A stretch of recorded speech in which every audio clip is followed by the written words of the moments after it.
The scent of pine and damp earth was the first warning.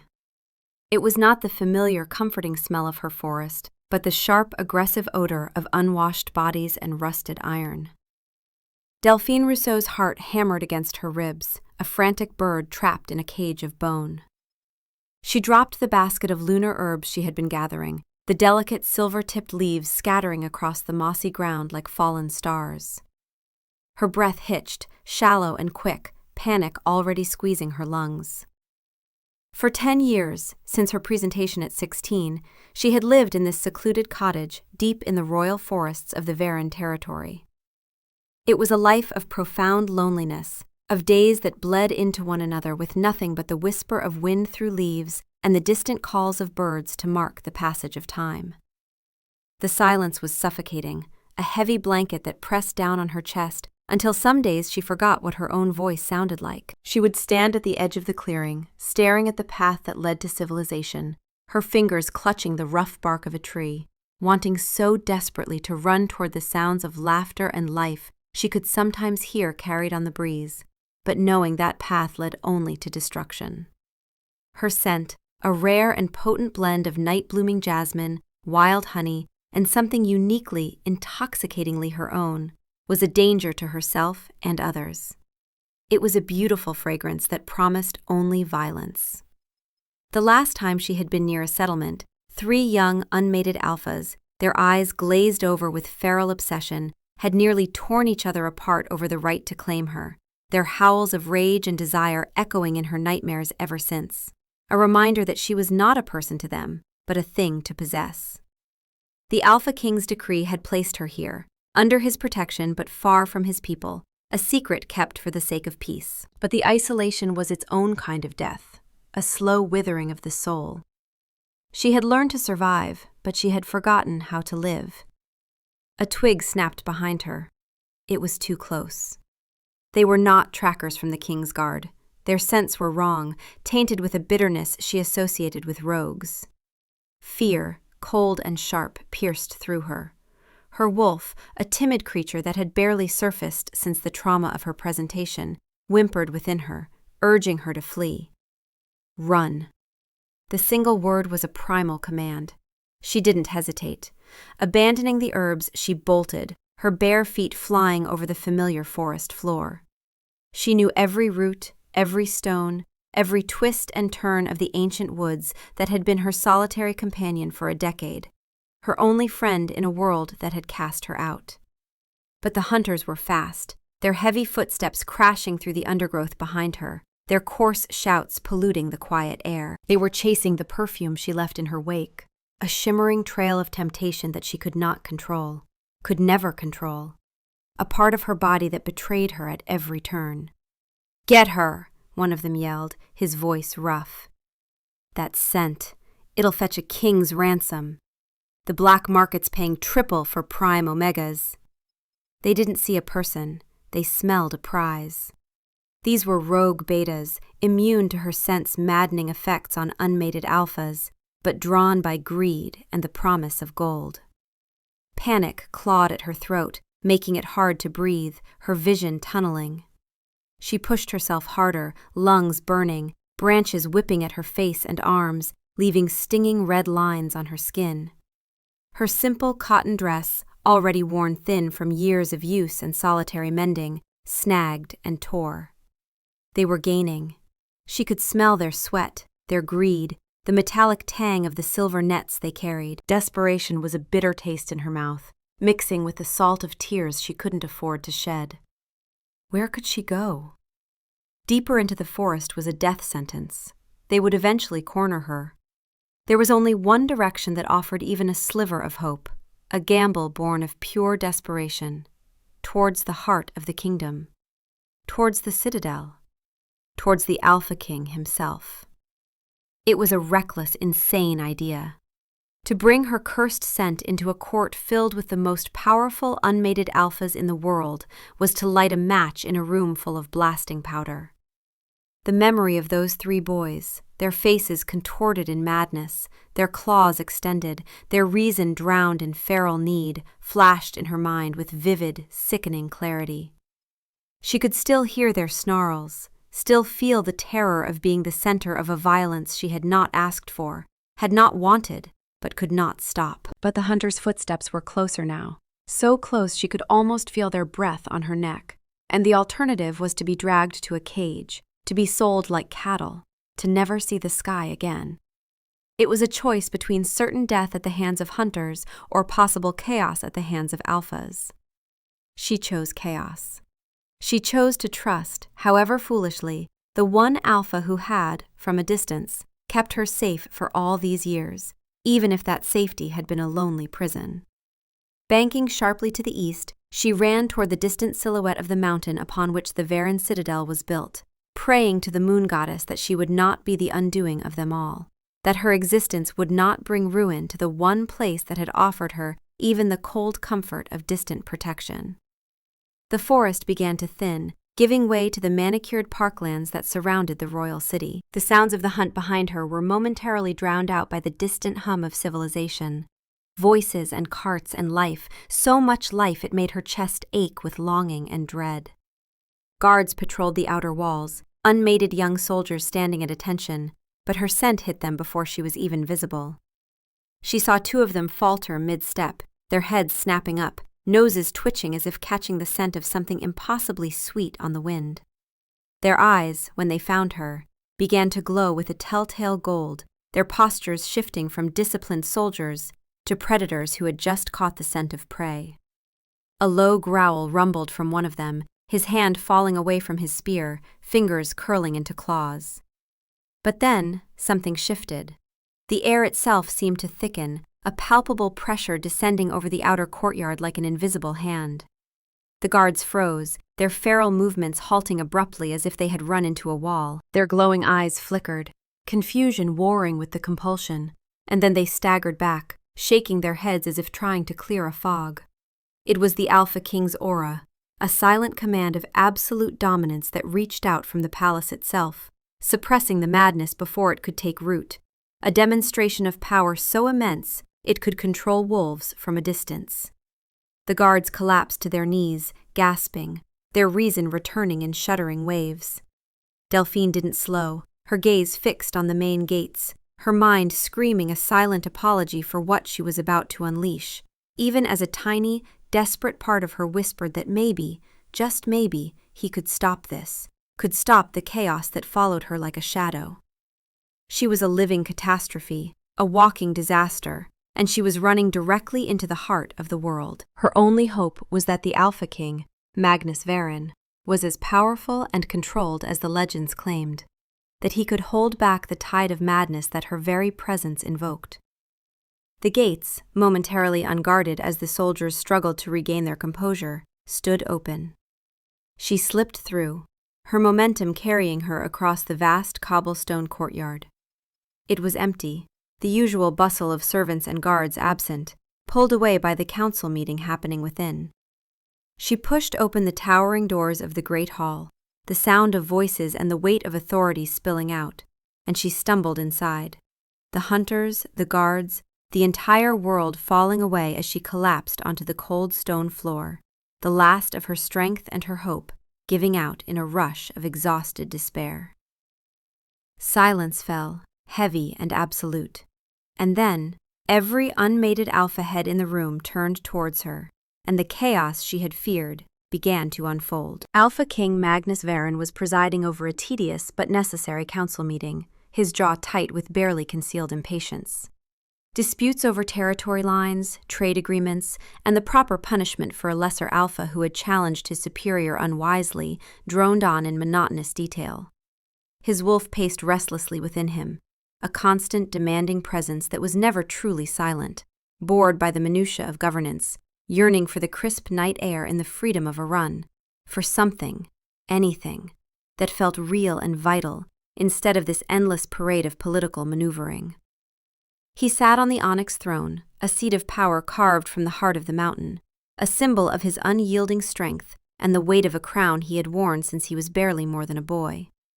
He was 32 now, 12 years into a reign that had begun in tragedy when his father fell in battle against a rogue pack uprising. His beta, Elias, stood to his right, ever watchful, a steady presence in a court full of ambition and veiled threats. The great hall was filled with the pack's most influential members, unmated alphas of high standing, council elders, and their entourages, all vying for position and favor. The air was thick with the intermingling sense of power, ambition, and the barely controlled aggression that came with so many unmated alphas confined in one space. Magnus was listening to Lord Theron drone on about grazing rights when a new scent cut through the room, sharp and clear, and utterly devastating. It was jasmine and wild honey, but beneath it was something more, something elemental and pure, like the air after a lightning strike, like the first breath of spring after a killing winter.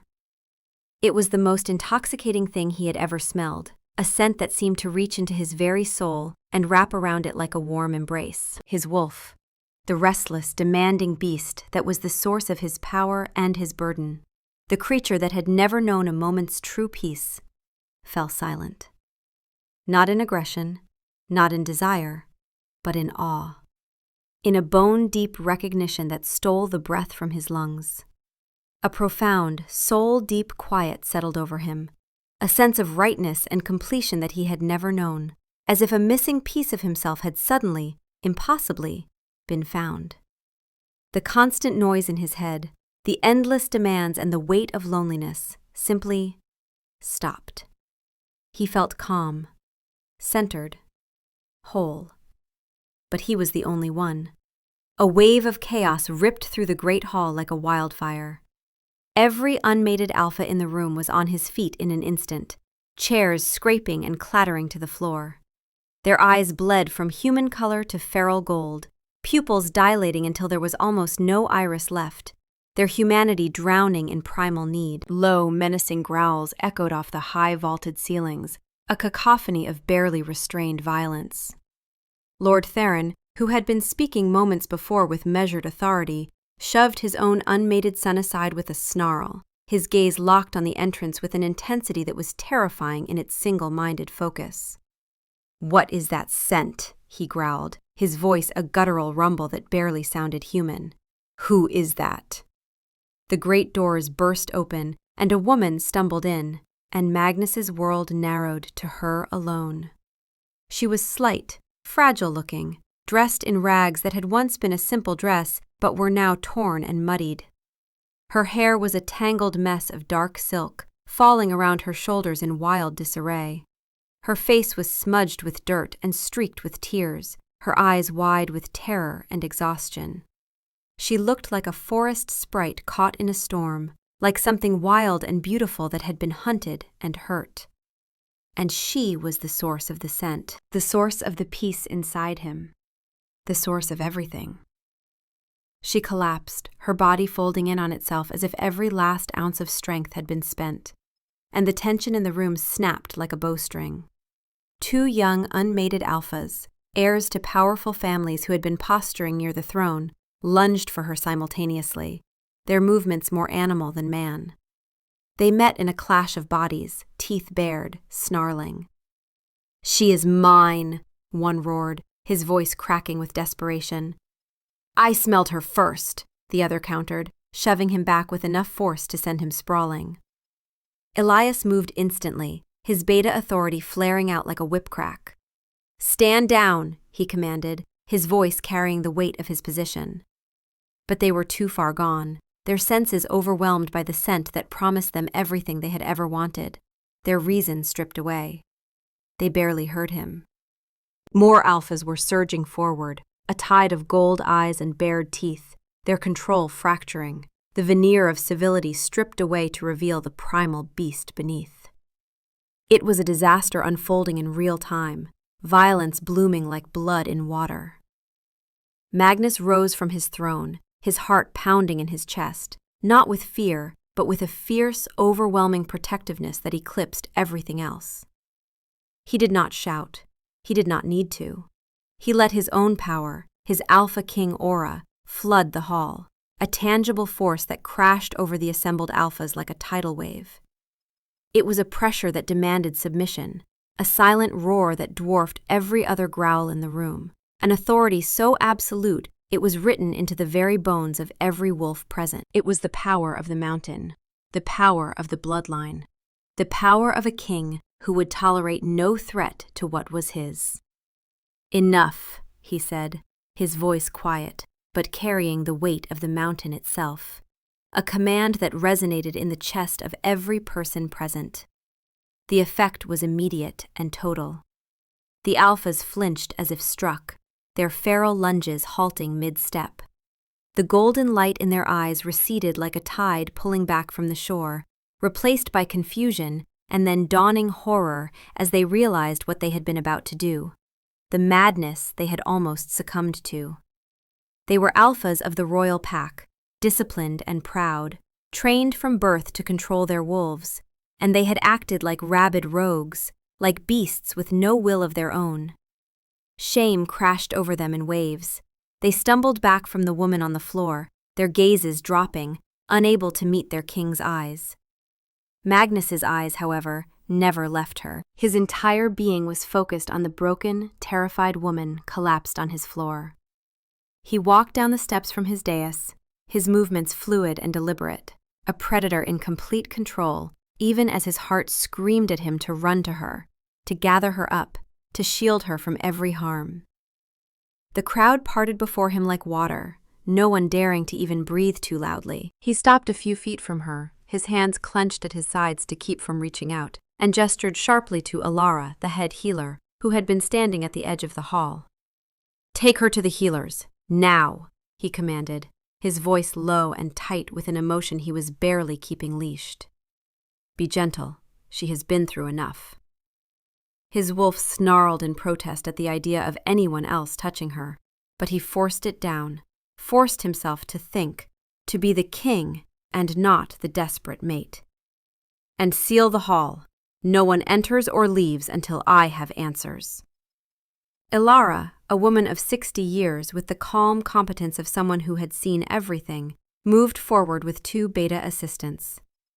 They carefully lifted the unconscious woman onto a stretcher, their movements slow and respectful, and carried her from the hall. Magnus watched them go, every instinct screaming at him to follow, but he forced himself to remain, to turn back to his assembled court, to the unmated alphas who were still staring at the floor in shame, to the mated alphas and betas who looked on with confusion and concern. His jaw was tight, his control a thin veneer over the storm raging inside him. "What you just witnessed," he said, his voice cutting through the silence like a blade, "was the scent of a prime omega, a bloodline thought lost for centuries. Her scent is a lock, one that drives unmated alphas to madness. You have all just experienced its power." He paused, his gaze sweeping over them, cold and assessing. "But I did not. For me, her scent brought only peace. Do you understand what that means?" Elias stepped forward, his eyes wide with realization. "The legends, my king. She is your fated mate."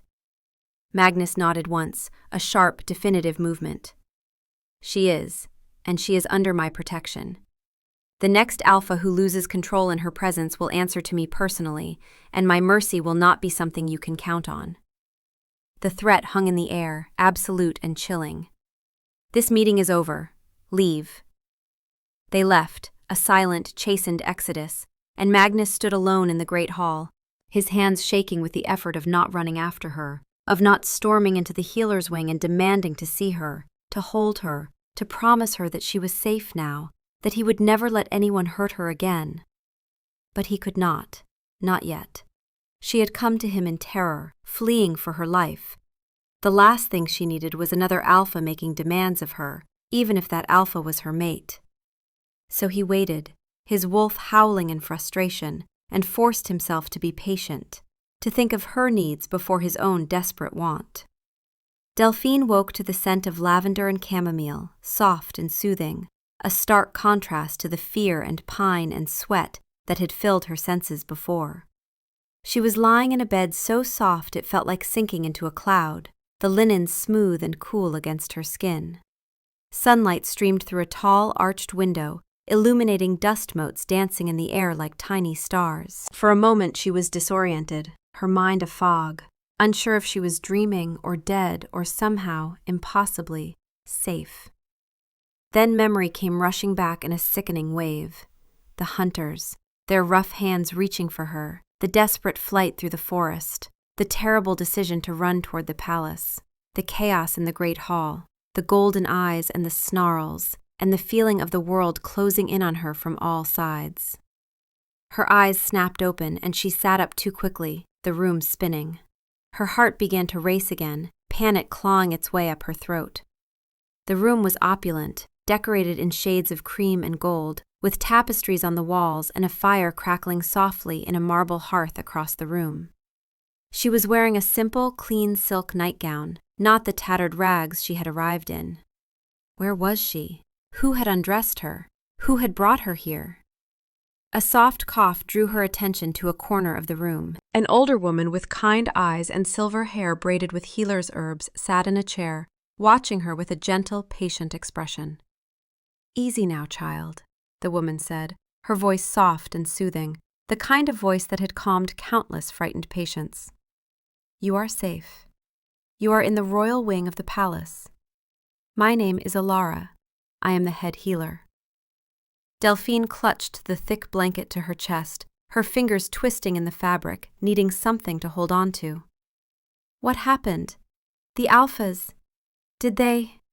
Her voice was hoarse, barely more than a whisper, and she couldn't finish the sentence, couldn't voice the fear that they had torn each other apart because of her, that she had brought death and destruction to the very place she had sought sanctuary. Alara's expression softened with sympathy.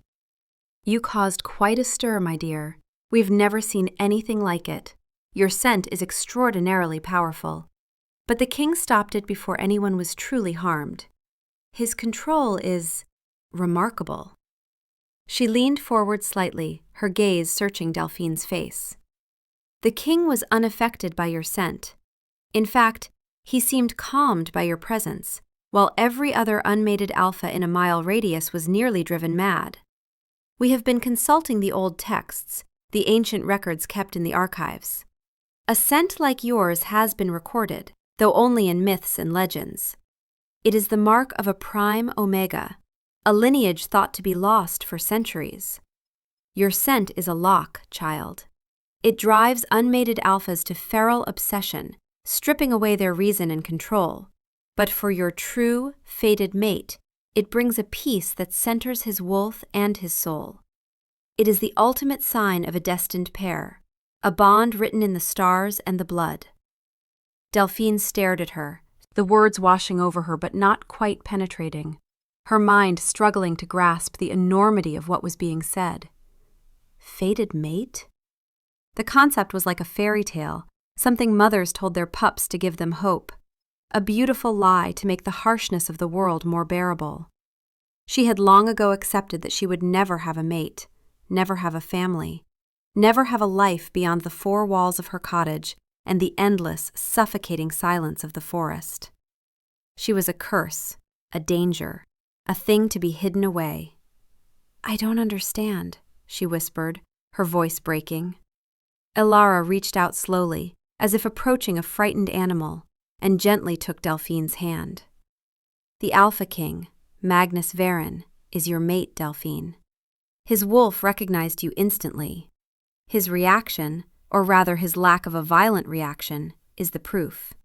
The calm he felt is the mark of the bond." The world tilted on its axis, the room seeming to spin around her. The king. The powerful, fearsome Alpha King who ruled all the packs, whose name was spoken with reverence and fear, was her mate? The man who had relegated her to a life of isolation, who had made the decree that placed her in that cottage, alone and forgotten? It was impossible. It had to be a mistake. "No," she breathed, shaking her head, pulling her hand back. "That can't be right. He doesn't even know me. He put me in that forest. He left me there, alone, for 10 years. The loneliness, the suffocating, soul-crushing loneliness of those years crashed over her, and she felt tears prick at her eyes. She had been so alone, so desperately, achingly alone. "He will explain that himself, I'm sure," Alara said gently, not pushing, just offering the information like a gift Delphine could choose to accept or reject. But there is more you need to know. The legends say that once the mate bond is completed, the prime omega's scent will normalize. It will still be beautiful, unique to you, but it will no longer have the maddening effect on unmated alphas. You would be able to walk freely, to live a normal life, to go where you please without fear. A sliver of hope, so foreign and sharp it was almost painful, pierced through the despair that had been her constant companion for a decade. A normal life? To walk through a market, to hear the sound of children playing, to speak to people without the fear that her very presence would incite violence. To smell bread baking and flowers blooming and not have to hide away from the world? It was everything she had ever dreamed of in the darkest, loneliest hours of the night. A fantasy so impossible she had stopped letting herself even imagine it. But her hope was immediately doused by a cold wave of reality, the old familiar fear wrapping around her like chains. "Completed?" she asked, her voice trembling, though she already knew the answer, could feel the weight of it settling on her chest like a stone. She knew what that meant. The mating. The claiming. The bond. A shiver of fear, entirely different from her fear of hunters or feral alphas, ran through her. It would be a solution, yes, a cure for the curse that had defined her entire existence. But it would be a forced one, wouldn't it? She would be trading one cage for another, bound to a powerful stranger out of sheer necessity, because her body needed fixing, because she was broken. She would be his cure as much as he was hers, a transaction dressed up as destiny. The thought made her feel hollow and sick. The door opened softly, interrupting her spiraling thoughts, and the Alpha King himself stepped inside. Delphine's breath caught in her throat, her heart lurching. He was even more imposing in person than the brief, chaotic glimpse she'd had in the Great Hall, taller and broader, filling the doorway and the room beyond with a presence that was almost overwhelming. He was tall and broad-shouldered, with dark hair that looked like it had been hastily pushed back from his face, and eyes the color of a stormy sea, gray and deep, and filled with an intensity that made her feel pinned in place. His presence filled the room, a quiet, immense power that made the air feel heavy and charged, like the moment before lightning struck. Yet when his eyes met hers, there was no command in them, no demand or expectation. There was only a searching, almost gentle intensity, and something that looked like relief so profound it was almost painful to witness. He had dismissed Elara with a slight nod of his head, a silent communication that spoke of years of trust and understanding, and now they were alone. Delphine's pulse hammered in her ears. She expected him to approach, to close the distance between them, to declare his intentions, to issue a royal command that she would be his, that the bond would be completed, and her life would once again be decided for her. She braced herself, her fingers clutching the blanket so tightly her knuckles turned white. Instead, he stopped several feet from the bed, a careful, deliberate distance, his hands clasped behind his back in a posture that looked almost formal, almost respectful. "The healers have explained the situation to you," he said, his voice a deep baritone that resonated in her very bones, vibrating through her chest in a way that was not unpleasant, but deeply unsettling in its intimacy. It was a voice made for giving commands, for ruling. But it was pitched low, almost soft, as if he were trying not to startle her. She could only nod, her throat too tight to speak, clutching the blanket tighter, wishing she could disappear into it. "Then you know that a completed bond between us would solve the issue of your scent," he continued, his jaw tight, a muscle jumping there as if he were grinding his teeth. This was it, she thought. The demand. The inevitable claim. She braced herself for the words that would seal her fate, that would take what little agency she had left. "However," he said, and the word hung in the air between them, heavy and unexpected. "That is not how this will happen." Delphine looked up, startled, her eyes meeting his for the first time with something other than fear. There was a hardness in his expression, but it was not directed at her. It was directed inward, a kind of fierce determination. "I will not claim you as a solution to a problem," Magnus stated, his gaze unwavering, his voice ringing with a conviction that felt like a vow. "You have lived your life in a cage because of a power you cannot control, a prisoner of your own body and the fear of others. I will not force you into another cage, no matter how gilded. You deserve more than that. You deserve a courtship. You deserve to be cherished, to be wooed, to be seen as the woman you are, not as a cure for a curse or a prize to be claimed. You deserve a choice, Delphine.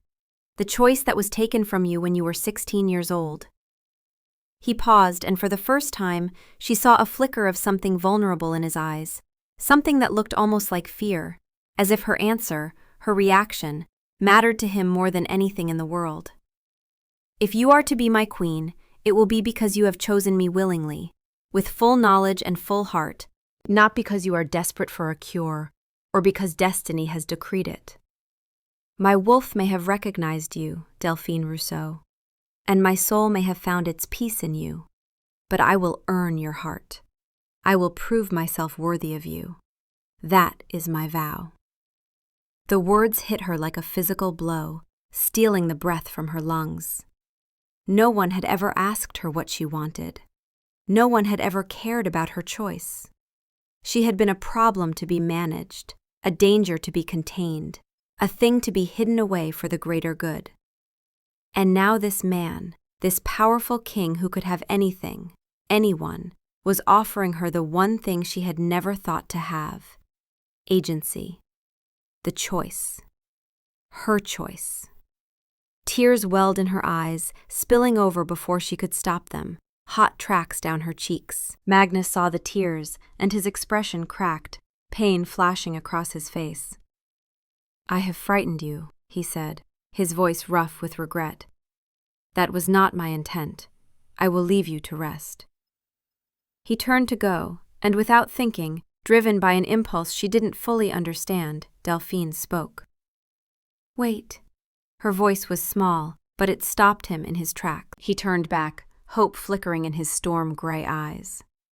"Why?" she asked, her voice trembling but needing to understand, needing to know if this was real or just another beautiful lie. "Why would you do that? You could just claim me. The bond would solve everything. Why make it harder?" He looked at her for a long moment, and she saw a weariness in his eyes, a loneliness that mirrored her own, a burden that was different from hers, but no less heavy. "Because I have been alone for a very long time, Delphine," he said quietly, his voice stripped of all kingly authority, just a man speaking a truth. "I have had power, and I have had duty, and I have had the weight of a kingdom on my shoulders since I was 20 years old. But I have never had a choice in who I am or what I must be. The crown was given to me in blood and grief, and I have worn it because I must. But you are not a duty. You are not a burden. You are a gift I do not deserve, and I will not take you as if you are anything less than precious."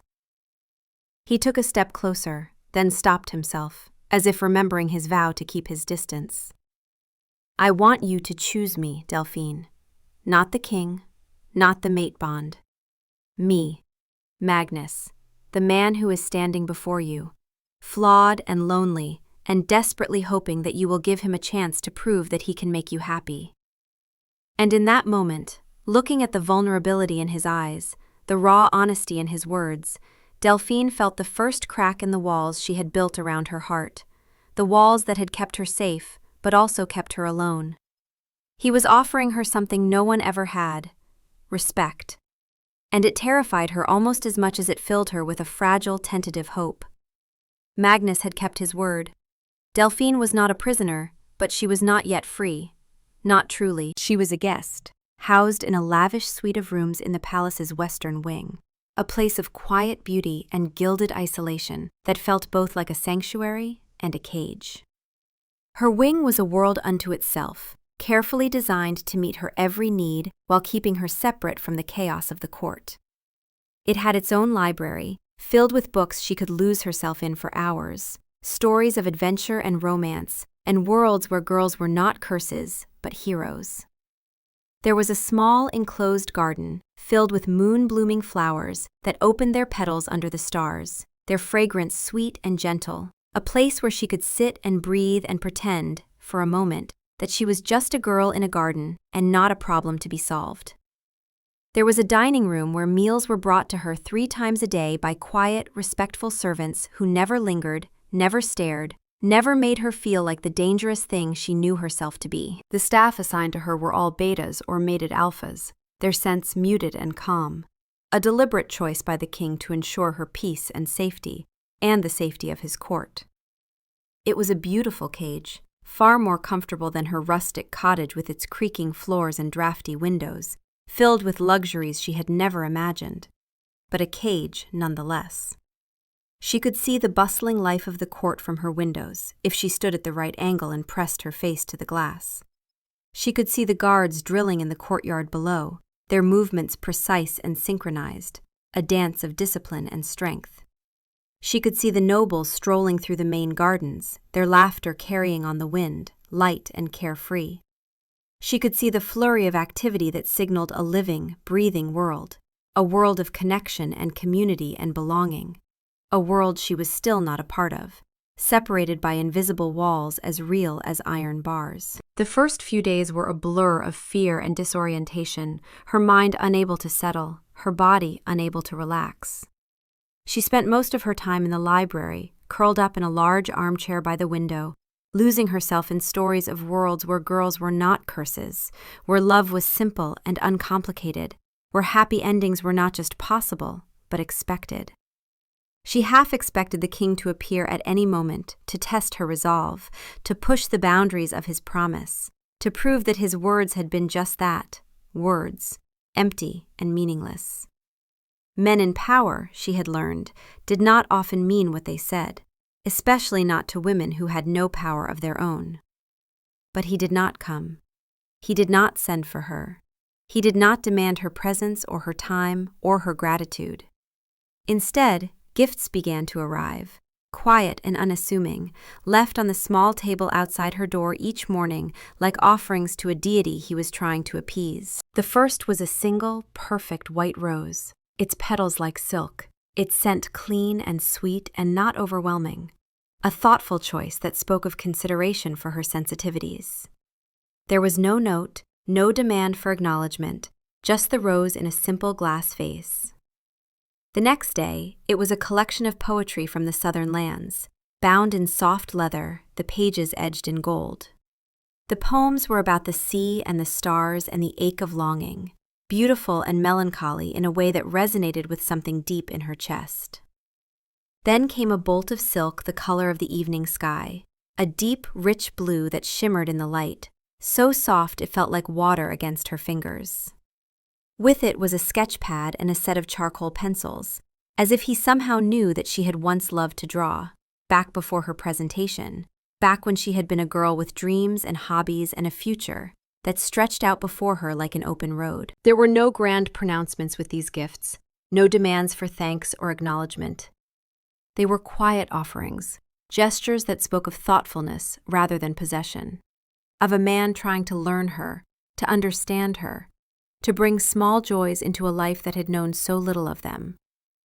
And despite herself, despite all her fears and her certainty that this would end in heartbreak, Delphine found herself looking forward to each morning, to the moment when she would open her door and find what he had left for her, each gift a small message that said, "I see you. I am thinking of you. You matter." From his own office overlooking the central courtyard, Magnus watched and waited. And the waiting was an exquisite torture. His wolf was a constant, demanding presence in the back of his mind, no longer the restless, bored creature it had been before her arrival, but something far more dangerous, focused, obsessed, desperate. "Mate is close," it growled at him every hour of every day, a relentless mantra that wore at his control. Go to her, claim her, protect her. She needs us. We need her. The bond is incomplete. Fix it. It was a daily battle, an hourly battle, to rein in the primal instinct that screamed at him to go to her wing, to break down the door if necessary, to scent her, to hold her, to make the bond complete and final, so that she would be his in every way that mattered, so that no one could ever take her from him, so that the terrifying vulnerability of almost losing her would be erased by the certainty of the bond. His hands would shake with the effort of not moving, his jaw aching from how hard he clenched it, his entire body a coiled spring of denied want. But he held himself back, because her fear in that first meeting had been palpable, a living thing that had filled the room, and he would not add to it. He would not be another alpha who took without asking, who claimed without earning. Elias, his ever-practical beta, and the closest thing he had to a friend, did not fully understand, and his concern was growing with each passing day. "My king," he had said one evening, his brow furrowed as he stood in Magnus's office, watching his alpha pace like a caged animal. "The council is growing restless. The story of the Omega in the West Wing is spreading through the court like wildfire. They say you are bewitched, your mind clouded by a dangerous enchantress. They say you are weak for not claiming your mate, that you are putting the stability of the court at risk by leaving the bond incomplete. There are whispers of a challenge, though none would dare voice it openly.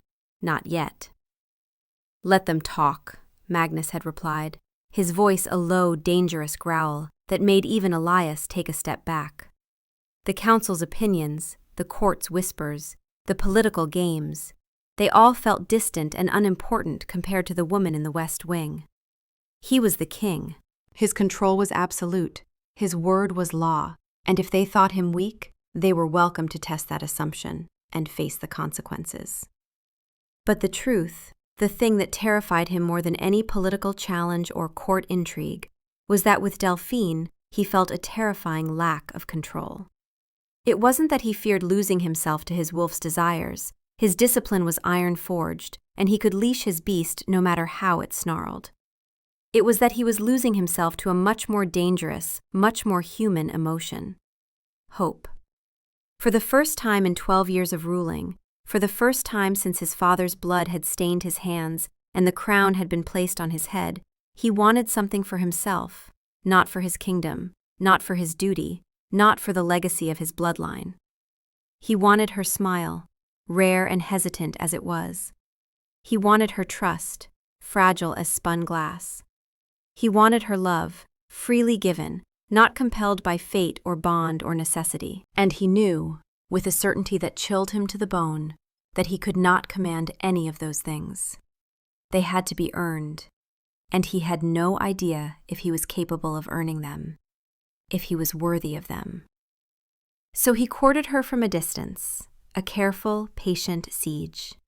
He learned from Alara, who checked on Delphine daily, that she loved the forest, that she missed the smell of pine and the sound of wind in the leaves, the freedom of the wild, even if that freedom had been a lonely one. So he had the palace gardeners create a small grove of pines and oaks in her private garden, transplanting mature trees in the dead of night so that when she woke, she would find a piece of her old home waiting for her, a gesture that said, "I understand what you have lost." He learned she had a talent for drawing, hence the sketch pad and pencils, and he found himself wondering what she drew, what images filled her mind, what beauty she saw in a world that had been so cruel to her. He was learning her, piece by piece, not as a fated mate or a prime omega or a political asset, but as Delphine, a woman with hopes and fears and a spirit that had survived a decade of soul-crushing isolation. And with every small thing he learned, he fell deeper, the bond in his chest pulling tighter, the certainty growing that she was not just his mate, but his match. The other half of a whole he hadn't known was incomplete.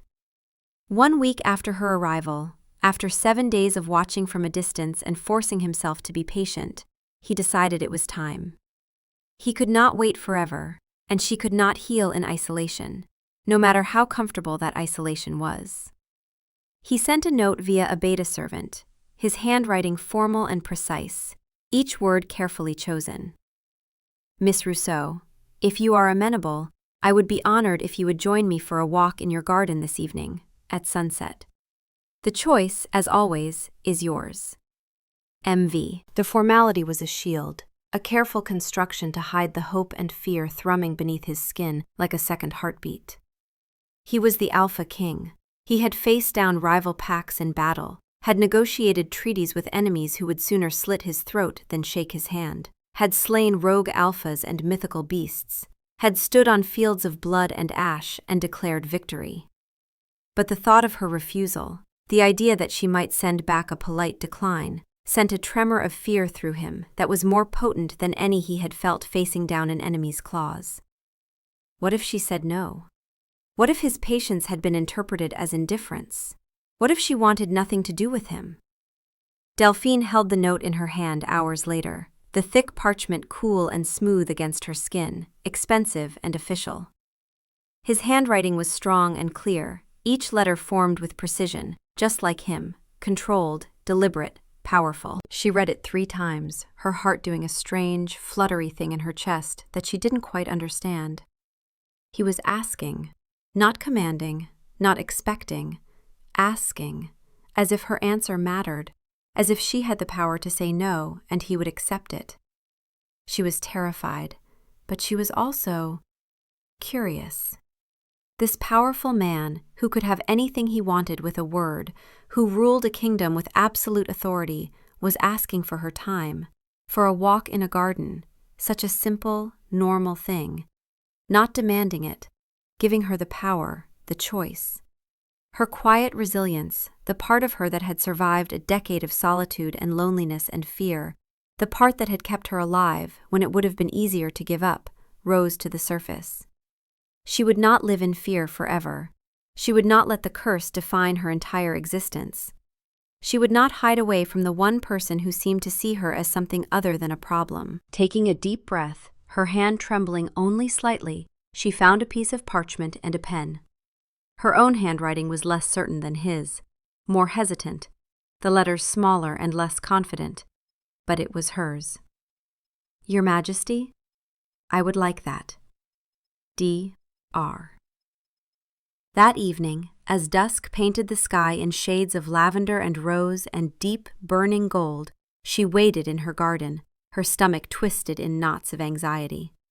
She had brushed her hair until it shone, the dark strands falling smooth and straight down her back, and put on a simple blue dress that one of the servants had laid out for her, soft cotton that felt nicer than anything she had worn in years. She felt ridiculously nervous, her palms sweating, her heart racing as if she were about to do something dangerous. And maybe she was. Maybe letting him in, even a little, was the most dangerous thing she could do, because it meant risking hope, and hope was a fragile, painful thing when you had lived without it for so long. He arrived precisely at sunset, alone, without guards or attendants or any of the trappings of kingship.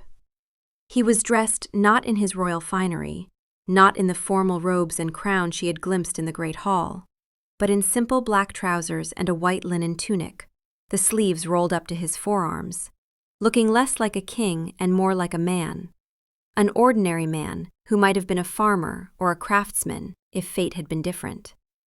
It made him seem more real, more approachable, and somehow that made her more nervous, not less. He stopped at the edge of the garden path, near the small iron gate that separated her space from the rest of the palace grounds, giving her space, not encroaching, his posture open and non-threatening. Delphine, he said, and her name and his deep voice sounded like something precious, something to be handled with care. Thank you for agreeing to see me. I know this must be difficult. Your Majesty, she replied, her voice barely above a whisper, her hands twisting together in front of her, a nervous habit she couldn't break. Please, he said, and there was something almost pleading in his tone, a request that felt important. Magnus, just Magnus. I am not your king here, Delphine. I am just a man who would very much like to walk with you, if you will allow it. Just Magnus. The idea was almost laughable. He was the Alpha King, power and authority incarnate. There was no world in which he was just anything. But the way he said it, the vulnerability in his eyes, made her believe that he meant it. That in this garden, in this moment, he wanted to shed the weight of the crown and be something simpler. She nodded, not trusting her voice, and he took that as permission to step through the gate. They walked in silence for a long time, their feet crunching softly on the gravel path, the only sounds the distant call of evening birds and the whisper of wind through the new pine grove he had planted for her. The air was filled with the scent of the moon-blooming flowers, just beginning to open their petals, their fragrance sweet and gentle, and the clean, familiar aroma of pine that made her chest ache with a homesickness for a place she had hated, but had also been the only home she knew. He walked beside her, a steady, solid presence, his hands clasped behind his back as if he didn't trust himself to let them hang free, as if he were physically restraining himself from reaching for her. He didn't press her, didn't push for conversation, didn't fill the silence with meaningless chatter or demands. He simply walked beside her, and the silence was comfortable, not awkward.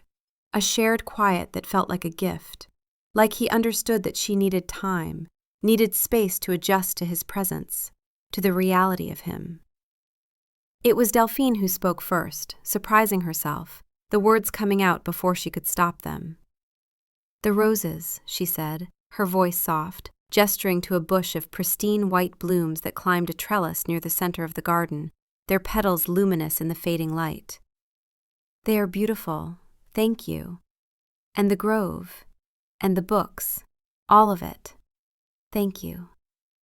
She didn't know how else to say it, didn't have the words for the complicated tangle of emotions those gifts had stirred in her. Gratitude, yes, but also confusion, and a dangerous, fragile hope that maybe, just maybe, he meant what he said. Magnus stopped walking and looked at the flowers, then back at her, his storm-gray eyes searching her face as if trying to read her thoughts. "Their scent is clean," he said quietly, his voice rough. "I hoped it would not overwhelm you. Elara told me that strong perfumes can be difficult. I did not want to cause you discomfort." He had thought of that. He had considered her comfort, her sensitivities, even in something as small as choosing flowers. The realization made her chest feel tight, a warmth spreading through her that had nothing to do with the lingering heat of the day. No one had ever thought of her comfort, her needs, her preferences. She had always been the problem to be managed, the danger to be contained, the inconvenience to be hidden. But he had thought about whether the scent of roses would be too much for her, had chosen white roses specifically because their fragrance was gentle. It was such a small thing, and yet it felt monumental. A kindness so simple and yet so profound it made her throat tighten with emotion. "It's lovely," she said, her voice thick, and for the first time since she had arrived at the palace, since she had fled through the forest in terror, since she had woken in a strange bed in a strange room, she offered him a small, genuine smile, hesitant and fragile, but real. It was barely there, just a slight curve of her lips, a softening of her eyes, but it was honest, a tiny crack in the walls she had built around herself. And to Magnus, standing there in the fading light, that small, hesitant smile was more valuable than his crown, his kingdom, his throne, and all the power in the world. It was a gift he had not dared to hope for, a sign that maybe, just maybe, she was beginning to trust him, beginning to see him as something other than a threat. His own expression softened, the hard lines of his face easing, and he smiled back, a true, unguarded smile that transformed him from a stern, imposing king into someone younger, someone who had perhaps once known how to be happy, before duty and loss had hardened him. "I am glad," he said simply, his voice warm. And they continued their walk, the silence now filled with something new, something fragile and tentative, but undeniably there. The first thread of connection, the beginning of trust. The walks became a nightly ritual, a fixed point in both their days that they found themselves looking forward to with an intensity that was both comforting and terrifying. At first, they were mostly silent, two solitary figures finding a strange comfort in each other's quiet company. The shared silence a kind of communication all its own, an acknowledgement of loneliness recognized and understood. Delphine was cautious, her heart shielded by years of ingrained fear, and the bone-deep certainty that good things did not happen to girls like her. that hope was a dangerous thing that led only to disappointment. Magnus was patient, his every action measured and deliberate, determined to prove his intentions were honorable, that his vow to earn her heart was not an empty promise, but a commitment he would uphold, no matter how long it took.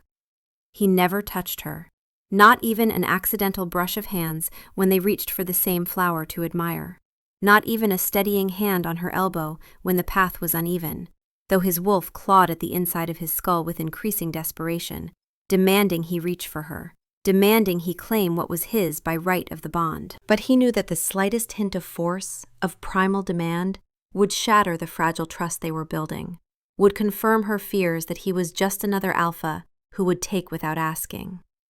And he would rather cut off his own hand than see fear in her eyes when she looked at him. Slowly, tentatively, like spring thawing after a long winter, the silence began to fill with words. It started with simple things, safe topics that required no vulnerability. He would point out a constellation in the night sky, the stars emerging one by one like diamonds scattered on velvet, and tell her the legends his father had told him when he was a boy. Stories of wolf gods and ancient heroes, his voice taking on a softer quality when he spoke of his father, a grief that had never fully healed threading through his words. She, in turn, would share her knowledge of the forest, identifying the calls of distant night birds, the low hoot of an owl, the sharp cry of a nightjar, or explaining the medicinal properties of the herbs growing wild in her garden, how foxglove could heal a heart or stop it depending on the dose, how willow bark could ease pain, her voice growing more confident when she spoke of things she knew, things she had learned in her long solitude. He discovered she had a quick, observant mind, that she saw details others missed, the way a leaf curled to indicate drought stress, the pattern of stars that predicted weather, the subtle shift in animal behavior that signaled a change in seasons. She had survived alone for 10 years, not just through luck, but through intelligence and careful observation. And he found himself genuinely interested in her thoughts, in the way she saw the world. She discovered that beneath the king's authoritative exterior, beneath the weight of command and the burden of absolute power, was a man who carried the weight of his kingdom with a weary sort of grace. A man who had never been allowed to be young, who had been thrust into leadership when he was barely more than a boy, and had learned to rule through trial and grief. There was a loneliness in him that mirrored her own, a sense of being set apart, of being surrounded by people but never truly known, never truly seen. One evening, perhaps 2 weeks into their nightly walks, as they sat on a stone bench near the pine grove he'd had planted for her, the moon rising full and silver above them, casting everything in shades of gray and white, he spoke of his own loneliness, the words coming out haltingly, as if he were confessing something he had never said aloud. "The onyx throne can be a cold seat," he admitted, his gaze distant, fixed on something she couldn't see, perhaps the past, perhaps the weight of all the years stretching behind and ahead of him. "You are surrounded by people, by alphas who swear fealty and bend the knee, by council members who offer advice and opinions on every decision, by servants who attend to your every need, but you are always apart from them. Your power is a barrier as much as it is a strength. They see the king, the crown, the authority. They do not see the man, and the man is alone." His voice was low, rough with an emotion he rarely allowed himself to feel, let alone voice. Delphine listened, her heart aching with a sudden, sharp empathy that stole her breath. She, more than anyone, understood being set apart, understood the suffocating isolation of being in a world but not of it, of being surrounded by the evidence of life, laughter, connection, community, but being unable to touch it, to be a part of it. "I know what that's like," she said softly, her own voice barely more than a whisper, but it carried in the quiet garden. To be in a world, but not of it. To see life happening around you, to hear it, to smell it, and to know that you can never be a part of it, that your very presence is a danger, a disruption. I spent 10 years in that cottage, and some days the silence was so heavy I thought it would crush me. I would talk to myself just to remember what words sounded like, just to hear a voice, even if it was only my own. I would talk to the animals, to the trees, pretending they could understand, pretending I wasn't completely, utterly alone. Her voice broke on the last word, the weight of those years pressing down on her chest, the memory of the suffocating loneliness making it hard to breathe even now, even here in this beautiful garden, with this powerful man beside her. His stormy eyes met hers, and in them she saw a flicker of the same profound solitude that had defined her own life, a recognition that went soul deep. In that moment, the carefully maintained distance between them, king and subject, alpha and omega, captor and captive, dissolved. He was not the alpha king, and she was not the cursed omega. They were just two lonely souls who had found, against all odds and expectations, a glimmer of understanding in each other, a mirror that reflected back their own pain and isolation. "Tell me about your life in the cottage," he asked gently, his voice an invitation, not a demand, soft and careful as if he were coaxing a frightened animal from hiding. "If you wish to share it, I would like to know. I would like to understand." Hesitantly, the words catching in her throat at first, she began to speak, and once she started, it was as if a dam had broken. She told him of the long winters, when the snow would pile so high against the cottage door she could barely push it open, when the cold seeped through every crack and crevice and she would huddle by the fire, wrapped in every blanket she owned, alone with nothing but her thoughts and the howling wind for company. She told him of the small joys she had clung to like lifelines. The first spring blossoms pushing through the snow, delicate and impossibly hopeful. The family of deer that would come to the clearing near her cottage, and how she had named them all, Bramble, Fawn, Star, and had watched the babies grow year after year, the only ongoing relationship she had. She told him about the grumpy badger that lived in the roots of an old oak, who would growl at her if she got too close, but who had, over the years, learned to tolerate her presence, even seemed to seek her out sometimes, a companionship born of mutual loneliness. She spoke of the fear, too, the constant vigilance, the way she would freeze at every unexpected sound, her heart racing, wondering if it was a lost hunter, a rogue wolf, someone who had stumbled too close and would smell her and lose their mind. She spoke of the nights when the loneliness was so profound it felt like drowning, when she would lie awake and wonder what the point of surviving was if this was all there would ever be. But she also spoke of the resilience she had found in her solitude, the strength she hadn't known she possessed. She had learned to survive, to be resourceful, to find beauty in small things, a perfect acorn, a bird's song, the way light filtered through leaves. She had learned that she was stronger than she thought, that she could endure, even when endurance felt impossible. He listened without interruption, his entire focus on her, his body angled toward hers, his eyes never leaving her face.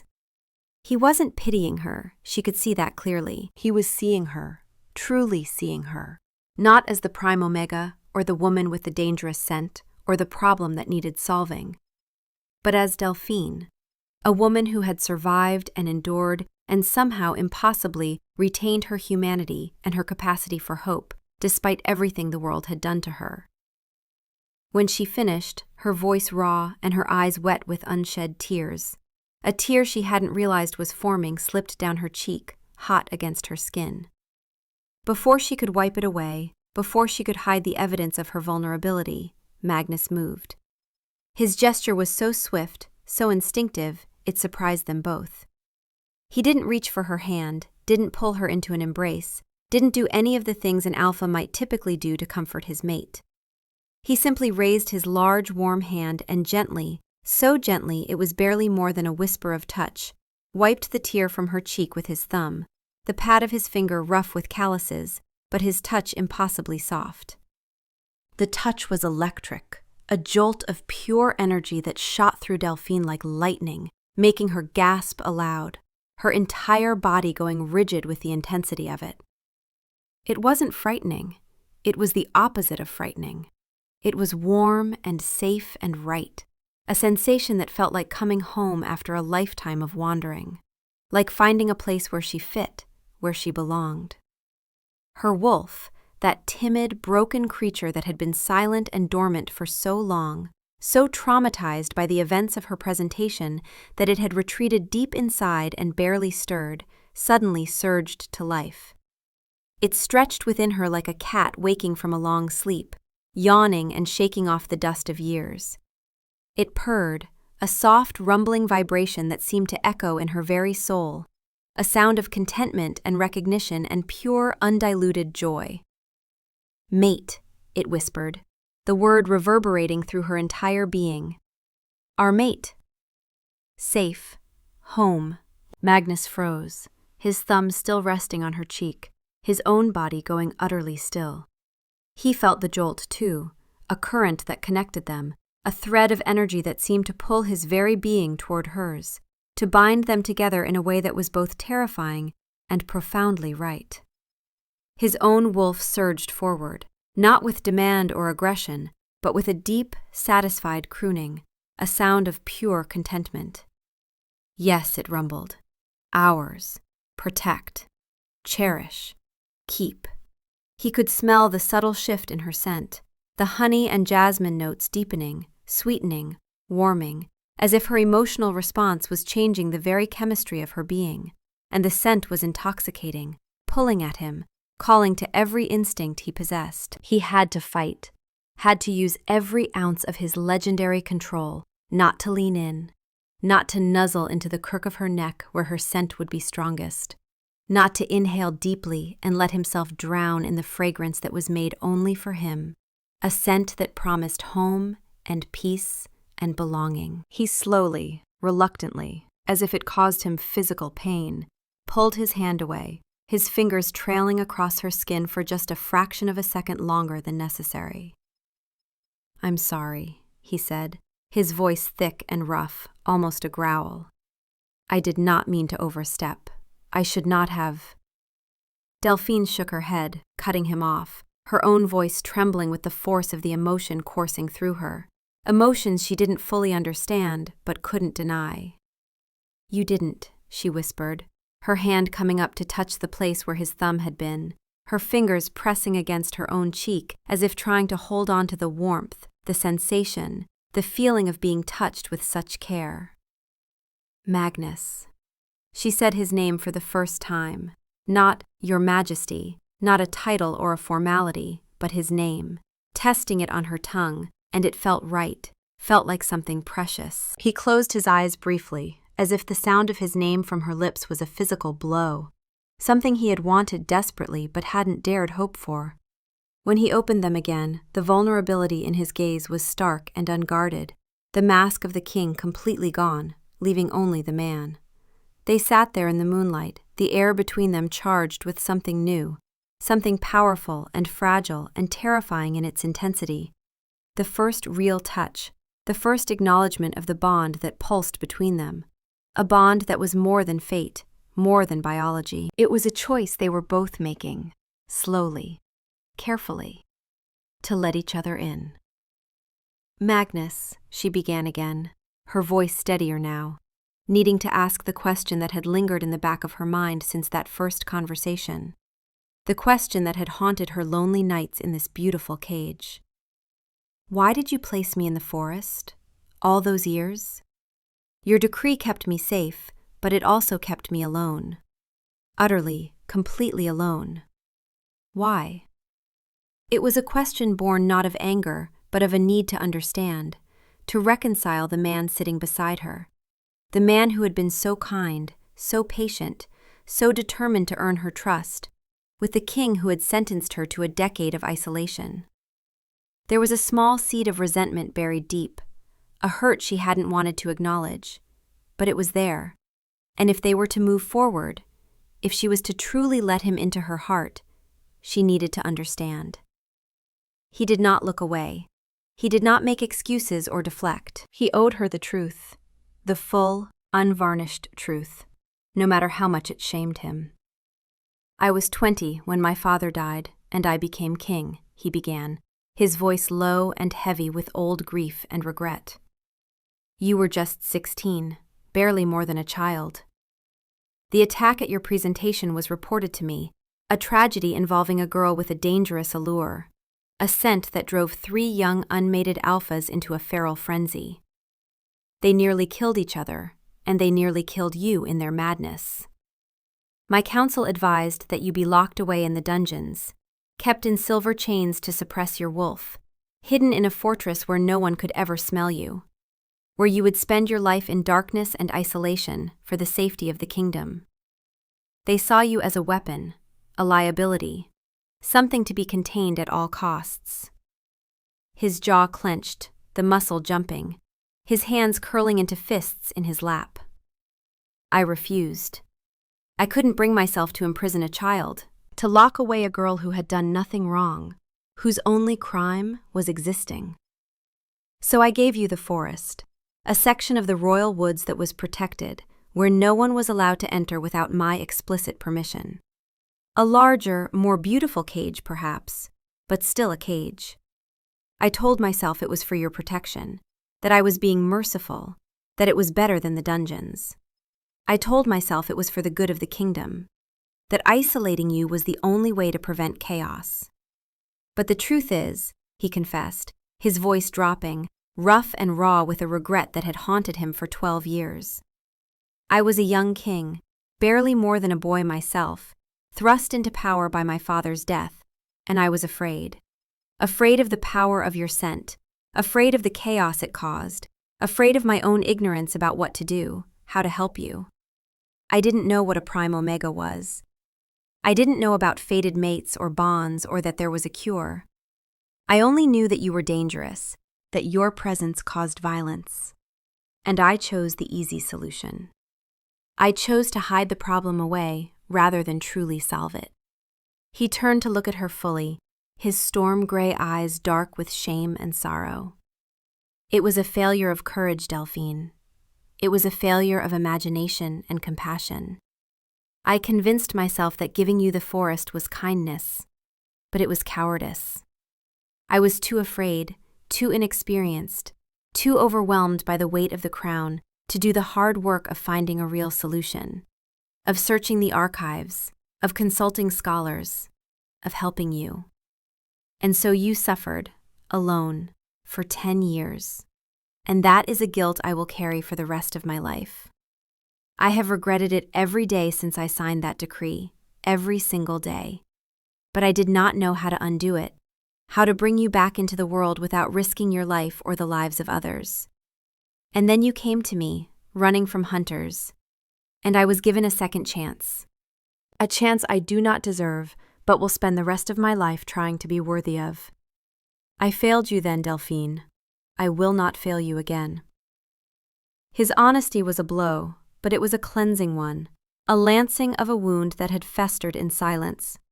He wasn't making excuses, he wasn't trying to paint himself as a hero. He was taking full responsibility for his failure, for the pain his decision had caused her. And that honesty, that raw, unflinching accountability, meant more to her than any apology could have. She saw the weight of his guilt, the genuine regret, and she understood that he had been as much a prisoner of his circumstances as she had been of hers. A young king thrust into impossible choices, doing the best he could with limited knowledge and overwhelming responsibility. He was not a monster. He was not a tyrant. He was a man who had made a mistake, a grievous one, and who was now trying, with every fiber of his being, to make it right. And she saw, in his willingness to be vulnerable, to admit his failures without defensiveness, a strength that was different from the strength of command or battle. It was the strength of humility, of the courage to face one's own shortcomings. Reaching out, her hand trembling but her resolve steady, she tentatively placed her hand on his arm, her small fingers wrapping around the corded muscle of his forearm. His muscles bunched under her touch, his entire body going rigid as if her touch had sent a shockwave through him. But he didn't pull away. He sat utterly still, as if afraid that any movement would cause her to retreat, his eyes locked on her hand where it rested on his arm. "Thank you for telling me the truth," she said, her voice soft but clear, ringing with sincerity. "Thank you for not making excuses. I needed to hear that. I needed to understand." She paused, gathering her courage, forcing herself to articulate the thought that was forming, the realization that was settling over her like a warm blanket. You were young and alone and afraid, just like I was. We were both trapped, weren't we? By fear and duty and circumstances we didn't choose. But we survived. And now maybe we can choose something different. Together. The word together hung in the air between them, a promise and a hope and a terrifying leap of faith. And as they sat there, her hand on his arm, his eyes searching hers with an intensity that made her breath catch, a connection far deeper than a fated mate bond began to form between them, built not on destiny or biology, but on honesty, vulnerability, and a shared, profound loneliness that was finally, slowly, beginning to ease. They were not healed, not yet, but they were healing, together, and that was something neither of them had ever dared to hope for. The slow, careful blossoming of their relationship, the nightly walks that had become the anchor of both their days, the tentative smiles and careful conversations, was not happening in a vacuum. The court was a viper's nest of ambition and gossip, a place where power was currency and information was leverage, and the mystery of the Omega in the West Wing was the most tantalizing story to emerge in years, whispered about in corners and debated in hushed tones over wine and cards. Whispers followed Magnus everywhere he went, swirling around him like smoke. Some said he was bewitched, his mind clouded by a dangerous enchantress who had trapped him with her unnatural scent, that he was no longer fit to rule, that his judgment was compromised. Others, particularly the daughters of high-ranking alphas who had harbored hopes of catching the king's eye, of becoming queen themselves, looked on with simmering jealousy and barely concealed rage, their dreams of power and prestige crumbling in the face of a low-born nobody who had appeared out of nowhere.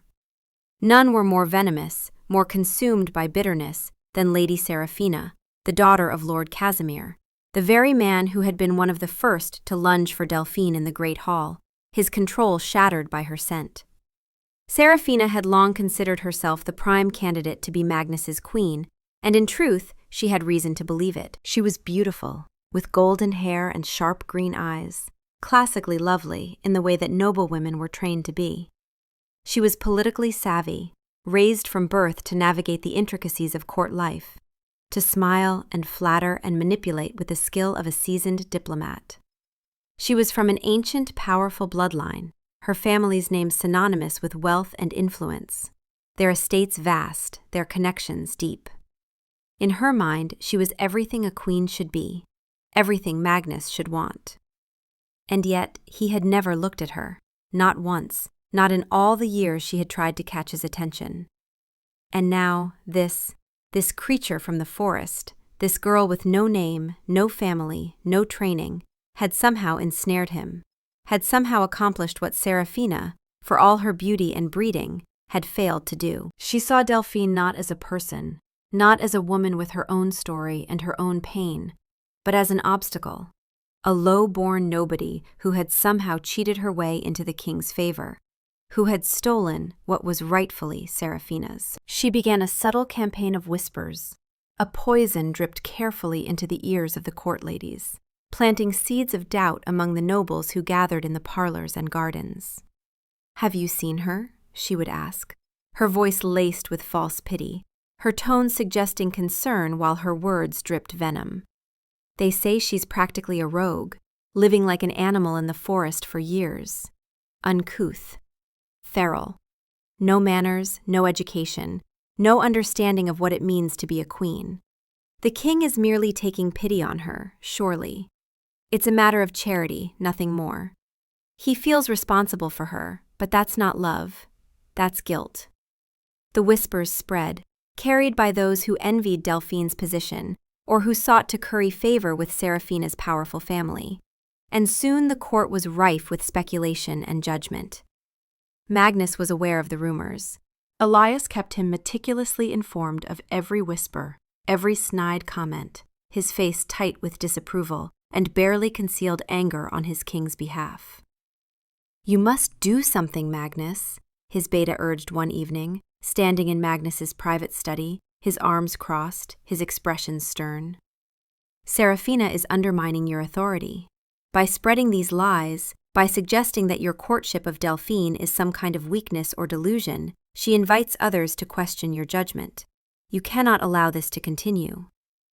My courtship of my mate is not a weakness, Magnus stated, his voice dangerously low, a growl threading through the words. He was seated at his desk, but his posture was tense, coiled, his wolf snarling just beneath the surface at the idea of anyone speaking ill of Delphine. It is a strength. It is a choice I am making with full clarity of mind and purpose. Let Serafina talk. Her words are meaningless noise. But the court, Elias began. The court will fall in line, Magnus interrupted, his tone leaving no room for argument. They always do. But then Serafina escalated her campaign from subtle whispers to outright cruelty, from veiled insinuations to a direct attack designed to wound, and Magnus's patience, already worn thin, snapped entirely. One afternoon, knowing full well that Delphine often spent time sketching in her private garden, sitting on the stone bench under the pine trees, Serafina orchestrated a moment of calculated cruelty. She found a reason to be in the adjoining royal gardens with her entourage of sycophantic friends, women who hung on her every word and echoed her opinions, positioning herself near the hedge that separated the two spaces. Her voice, normally modulated and carefully controlled, was raised just enough to carry clearly over the barrier of greenery, ensuring her words would reach their intended target. She was speaking loudly to her friends, her tone dripping with false concern and theatrical pity, every word chosen for maximum impact. "It's a sickness, you know," Serafina declared, her voice ringing out across the gardens with cruel clarity. "Her scent. It's a defect, a genetic flaw, something broken in her very nature. The king is only with her because he is duty-bound to cure her. A mercy mating, nothing more. Can you imagine?" She paused, letting the words sink in, her voice taking on a tone of exaggerated sympathy that was more insulting than outright mockery. "Being so broken, so fundamentally flawed, that the only way you can be fixed is to be claimed by an alpha king who would otherwise never, ever look your way? A man of his power and status, bound to a nobody, a rogue from the forest, out of sheer obligation? It's tragic, really. She must know, deep down, that he doesn't truly want her. How could he? He's just doing his duty, playing the noble king, sacrificing his own happiness to cure the broken Omega. Once the bond is complete and her scent is fixed, he'll probably keep her locked away somewhere, hidden, an embarrassment to be managed. After all, what could a king possibly see in a girl like that beyond the necessity of the bond? In her garden, on the other side of the hedge, Delphine sat frozen on her bench, the charcoal pencil she had been using to sketch the curve of a pine branch snapping between her suddenly rigid fingers, the sound sharp and final. Every insecurity, every fear she had fought so hard to overcome, every dark thought she had tried to silence, came rushing back with the force of a tidal wave, crashing over her and pulling her under. A defect. Broken. A mercy mating. The words were poison, seeping into the fragile confidence she had started to build over the past weeks, corroding it from the inside. Was that what this was? Was all of Magnus's kindness, all his patience, all his carefully chosen gifts and gentle words just a means to an end? Was he simply fulfilling a duty, playing the role of the noble king who took pity on the cursed, broken Omega? Was she nothing more than a problem he was obligated to solve, a burden he had to bear because fate had decreed it? The doubt was a cold, coiling serpent in her gut, wrapping around her lungs and squeezing until she couldn't breathe. She thought of the way he looked at her, the warmth in his eyes, the vulnerability he had shown, and she wanted desperately to believe it was real, that he truly cared for her, that she was more to him than just a fated mate bond that needed completing. But Serafina's words had found their mark, had struck at the deepest, most hidden fear in Delphine's heart, that she was not worthy of love, that she was too broken, too damaged, too much of a burden for anyone to truly want her for herself, that she was a duty, an obligation, a sacrifice. The joy of the sunny afternoon, the peace she had been feeling as she sketched, was extinguished in an instant, replaced by a cold, hollow ache. She fled back inside her wing, her hands trembling, tears blurring her vision, the beautiful garden suddenly feeling like a cage again, the walls closing in. That evening, when Magnus came for their walk, arriving at the iron gate at the same time as always, his expression warm and hopeful, he found her waiting on the other side, but she was different. The easy warmth that had slowly, carefully grown between them over the past weeks was gone, vanished as if it had never existed. It was replaced by a brittle politeness, a careful distance, her eyes not meeting his, her posture closed and defensive. He knew instantly that something was wrong, deeply wrong, his wolf whining in distress at the change in her. "Delphine?" he asked gently, stepping through the gate but stopping a careful distance away, not wanting to crowd her. "What is it? What has happened?" She stood stiffly, her arms wrapped around herself as if she were cold, though the evening was warm. She wouldn't meet his eyes, her gaze fixed on a point somewhere past his shoulder.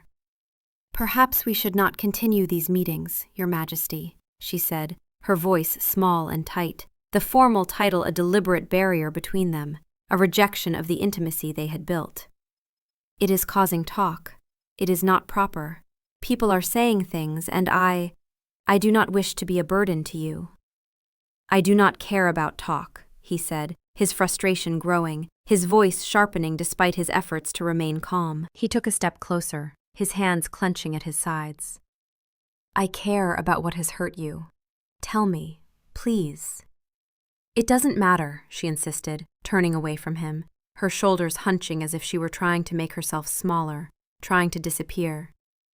"It's better this way. You should not waste your time on me."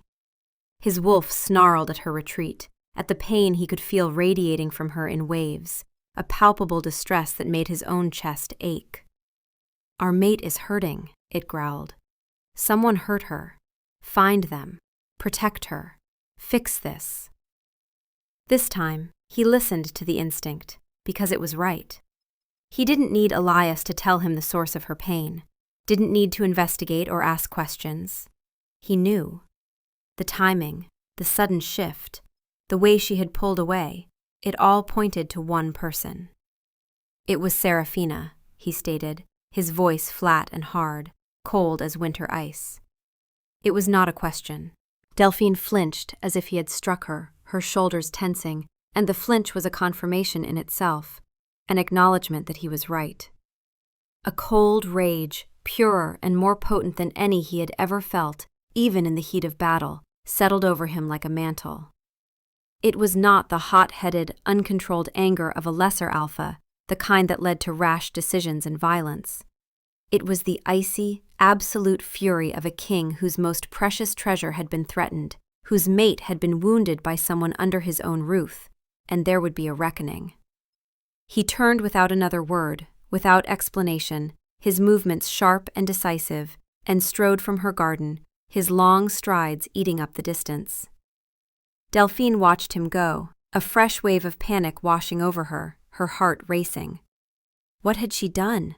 What was he going to do? She wanted to call him back, to tell him to stop, but the words stuck in her throat. And then he was gone, disappearing into the palace, and she was left standing alone in her garden, feeling more lost and confused than ever. The next evening, Magnus called a formal assembly in the great hall, a summons that could not be refused or ignored. The entire court was required to attend, every noble family, every council member, every alpha of standing. The great hall buzzed with speculation as people filed in, whispering among themselves, wondering what could have prompted such a sudden and formal gathering. Delphine was not summoned, was not asked to attend, and she paced her rooms like a caged animal, her anxiety mounting with every passing minute, her imagination conjuring worst-case scenarios. What if he denounced her publicly? What if he had decided she was too much trouble, too much of a burden, and he was going to send her away, back to the forest or to some other isolated place? What if Serafina had been right, and this was the moment he revealed that the courtship had been nothing but duty? Magnus stood before the onyx throne, but he did not sit. He stood at the base of the dais, his presence commanding absolute silence without him having to utter a word. He was dressed in his full regalia, the formal robes of state, deep black embroidered with silver thread, and the crown of the Alpha Kings rested on his brow, a circle of dark metal and obsidian that seemed to absorb the light. He looked every inch the king, powerful and imposing, and utterly in control. And the court fell silent before him, every eye fixed on their ruler. His gaze swept over the assembled alphas and their families, cold and unforgiving, the weight of his displeasure palpable in the air. "There have been rumors in my court," he began, his voice echoing in the cavernous hall, carrying to every corner, every ear. "Rumors concerning the Lady Delphine Rousseau, who is currently under my personal protection and residing within the palace walls." He let the words hang in the air, let the silence stretch until it became uncomfortable, until people began to shift nervously. "Let me be clear, so that there can be no misunderstanding, no room for misinterpretation." His voice dropped, becoming harder, colder, each word enunciated with precise, cutting clarity. "Delphine is not a guest. She is not a charity case. She is not a problem to be solved, or a burden I have taken on out of duty or pity." His eyes found Lady Seraphina and her father, Lord Casimir, in the crowd. They were standing near the center, surrounded by other nobles, and they both visibly paled as his gaze locked onto them, the weight of his attention like a physical blow. Seraphina's confident smirk faltered, replaced by a flicker of genuine fear. "She is the woman I intend to make my wife and your queen," he declared, his voice ringing with power and utter, unshakable conviction, the words a vow that echoed off the stone walls. A collective gasp went through the hall, a ripple of shock and surprise. Many had suspected, had whispered about the possibility, but to hear it stated so baldly, so publicly, was something else entirely. "Her value," Magnus continued, his voice rising, filling the hall with the force of his conviction, "is not determined by her scent, by her status at birth, or by the small-minded, petty opinions of those who are too ignorant and too cruel to recognize her worth. Her value lies in her kindness, her resilience, her intelligence, and her strength of spirit, qualities that many in this room would do well to emulate." He took a step forward, his gaze still locked on Seraphina, and the crowd parted instinctively, giving him a clear path, no one wanting to be in the line of fire. "Anyone," he said, his voice dropping to a lethal whisper that somehow carried to every corner of the silent hall, "who speaks ill of her, who seeks to harm her with words or deeds, who shows her anything less than the absolute respect and honor due to their future queen, will answer directly to me. And my response will not be a polite reprimand or a slap on the wrist. It will be swift, and it will be final. There will be no second morning." He then turned his cold, furious stare on Lord Casimir, Seraphina's father, the man who had lunged for Delphine in the great hall, his control shattered by her scent. "Your daughter has gravely overstepped, my lord," he said, his voice like ice. "She has insulted my mate, spread lies and cruelty, and created discord in my court. I suggest you rein her in, and I suggest you do it immediately, before I am forced to take measures that will be far less pleasant for your family. Do I make myself clear?" Lord Casimir bowed low, so low his forehead nearly touched his knees, his face ashen, his hands trembling. "Yes, your majesty," he stammered, his voice shaking. "My deepest, most sincere apologies, your majesty. It will not happen again. You have my word." "See that it doesn't," Magnus said coldly. He gave a final, sweeping glare to the silent, chastened court, his expression making it clear that his words applied to everyone present, not just Seraphina and her father. "This assembly is dismissed." He then turned on his heel and strode from the hall, his boots echoing on the stone floor, leaving a stunned and thoroughly cowed court in his wake. The silence lingered for a long moment after he left, no one quite sure what to say. and then the whispers exploded, a cacophony of shocked voices. But this time, the whispers were different. This time, they were whispers of awe, of respect, and of a healthy dose of fear. The king had spoken. The future queen had been named. And no one, absolutely no one, would dare cross him again. He went directly to the West Wing, his heart pounding, his wolf still snarling with residual fury, but also with a desperate need to see her, to make sure she was all right, to fix what had been broken. He found Delphine standing by the window of her sitting room, her arms wrapped around herself, her silhouette small and fragile against the darkening sky. She had heard the news. It had traveled through the palace like wildfire, servants whispering to servants, the story spreading faster than any official announcement could have. She turned as he entered, and he saw the tears on her face, the confusion and relief, and something that looked like wonder in her eyes. "Magnus," she breathed, his name a question and an answer all at once. He crossed the room in 3 long strides, his control finally breaking, and he did what he had wanted to do since the moment he had found her broken and hurting the evening before. He cupped her face in his hands, his touch firm but achingly gentle, his thumbs brushing away the tears on her cheeks. "No one will ever hurt you again," he vowed, his voice thick with emotion, rough with the intensity of his feelings. "I will not allow it. Do you understand me, Delphine? You are not a burden. You are not a duty. You are not broken. You are mine to protect, mine to cherish, and I will spend the rest of my life proving to you that you are worthy of love, that you deserve every good thing this world has to offer." He leaned down, his forehead pressing against hers, his eyes closing as he inhaled her scent, the jasmine and honey that was uniquely hers, that brought him such profound peace. It was not a kiss, not yet, but it was more intimate than any kiss could have been. A gesture of profound connection and devotion, a silent promise that he was hers as much as she was his. "You are everything, Delphine," he whispered against her skin. "Everything." In that moment, with his public declaration still echoing through the palace, and likely through the entire kingdom by morning, with his solid, warm presence before her, his hands holding her face as if she were something infinitely precious, all of Delphine's doubts, all the poison Serafina had dripped into her mind, washed away. They were replaced by a surging, overwhelming tide of emotion so powerful it stole her breath. Love, pure and undeniable, for the king who had chosen to defend her honor before his entire world, who had put his own reputation on the line to protect her, who saw her not as broken but as whole, not as a burden but as a gift. She loved him. The realization hit her with the force of a revelation, and it was terrifying and exhilarating and more real than anything she had ever felt. The public declaration changed everything, shifted the entire landscape of the court overnight.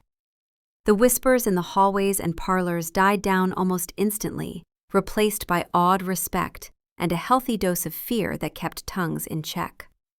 No one wanted to face the wrath of the Alpha King, not after witnessing the cold fury in his eyes, the absolute conviction in his voice. Serafina and her father vanished from court life within days, retreating in disgrace to their country estate, their influence shattered, their reputation in ruins. The message was clear: the king's mate was untouchable, and any who threatened her would face consequences swift and severe. Delphine was no longer the mysterious, frightening Omega in the West Wing, whispered about in hushed, fearful tones. She was the future queen, and the court adjusted accordingly, bowing when she passed, addressing her with titles of respect. Yet, even as their bond deepened, even as the nightly walks continued and grew longer, filled with more laughter and easier conversation, a shadow from Delphine's past loomed on the horizon, darker and more dangerous than any court gossip or jealous rival. The hunters who had attacked her, who had chased her through the forest and driven her to the desperate flight that had brought her to the palace, had never been caught. Magnus's best trackers, warriors renowned for their skill, had followed their trail for weeks, pursuing them through the forest and beyond, only for the trail to go cold at the border of the unclaimed lands, a wild, lawless territory ruled by no single pack, a place where rogues and criminals disappeared into the wilderness.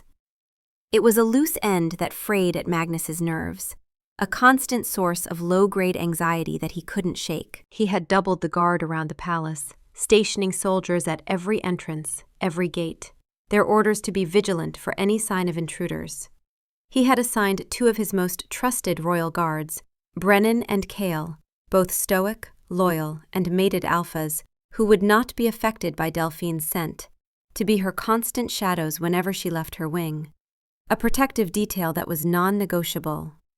Delphine, for her part, tried to put the memory of the attack behind her, to focus on the present, on the beautiful, tentative thing growing between her and Magnus. She was finally beginning to feel safe, cocooned in his love and his protection, surrounded by guards and walls and the weight of his authority. The palace, which had once felt like a gilded cage, was starting to feel like something else, something that might, one day, feel like home. They spent their evenings together now, not just in her garden, but exploring the quieter, less traveled corners of the vast palace, places he wanted to share with her. He showed her the ancient armory, filled with weapons that had been wielded by his ancestors, swords and axes and shields bearing the marks of battles long past. And he told her the stories behind them, his voice taking on a reverent quality when he spoke of the warriors who had come before him. He took her to the observatory at the top of the highest tower, where star charts covered the walls and a massive telescope pointed at the heavens, and they would spend hours looking at the stars, his arm around her shoulders, her head resting against his chest, listening to the steady beat of his heart. He showed her the hidden passage behind the throne, a narrow corridor that his grandfather had used to sneak out of the palace for moonlit runs when the weight of the crown became too heavy. And they walked through it together, her hand in his, the darkness not frightening, but intimate. With every shared secret, every quiet conversation, every moment of connection, she fell more deeply in love with him, her love no longer a tentative, fragile thing, but a deep and abiding certainty that filled her chest and made her feel, for the first time in her life, like she was exactly where she was meant to be. Her wolf, now fully awake and vibrant, purred in contentment whenever he was near, recognizing him not just as mate, but as their partner, their protector, the other half of their soul.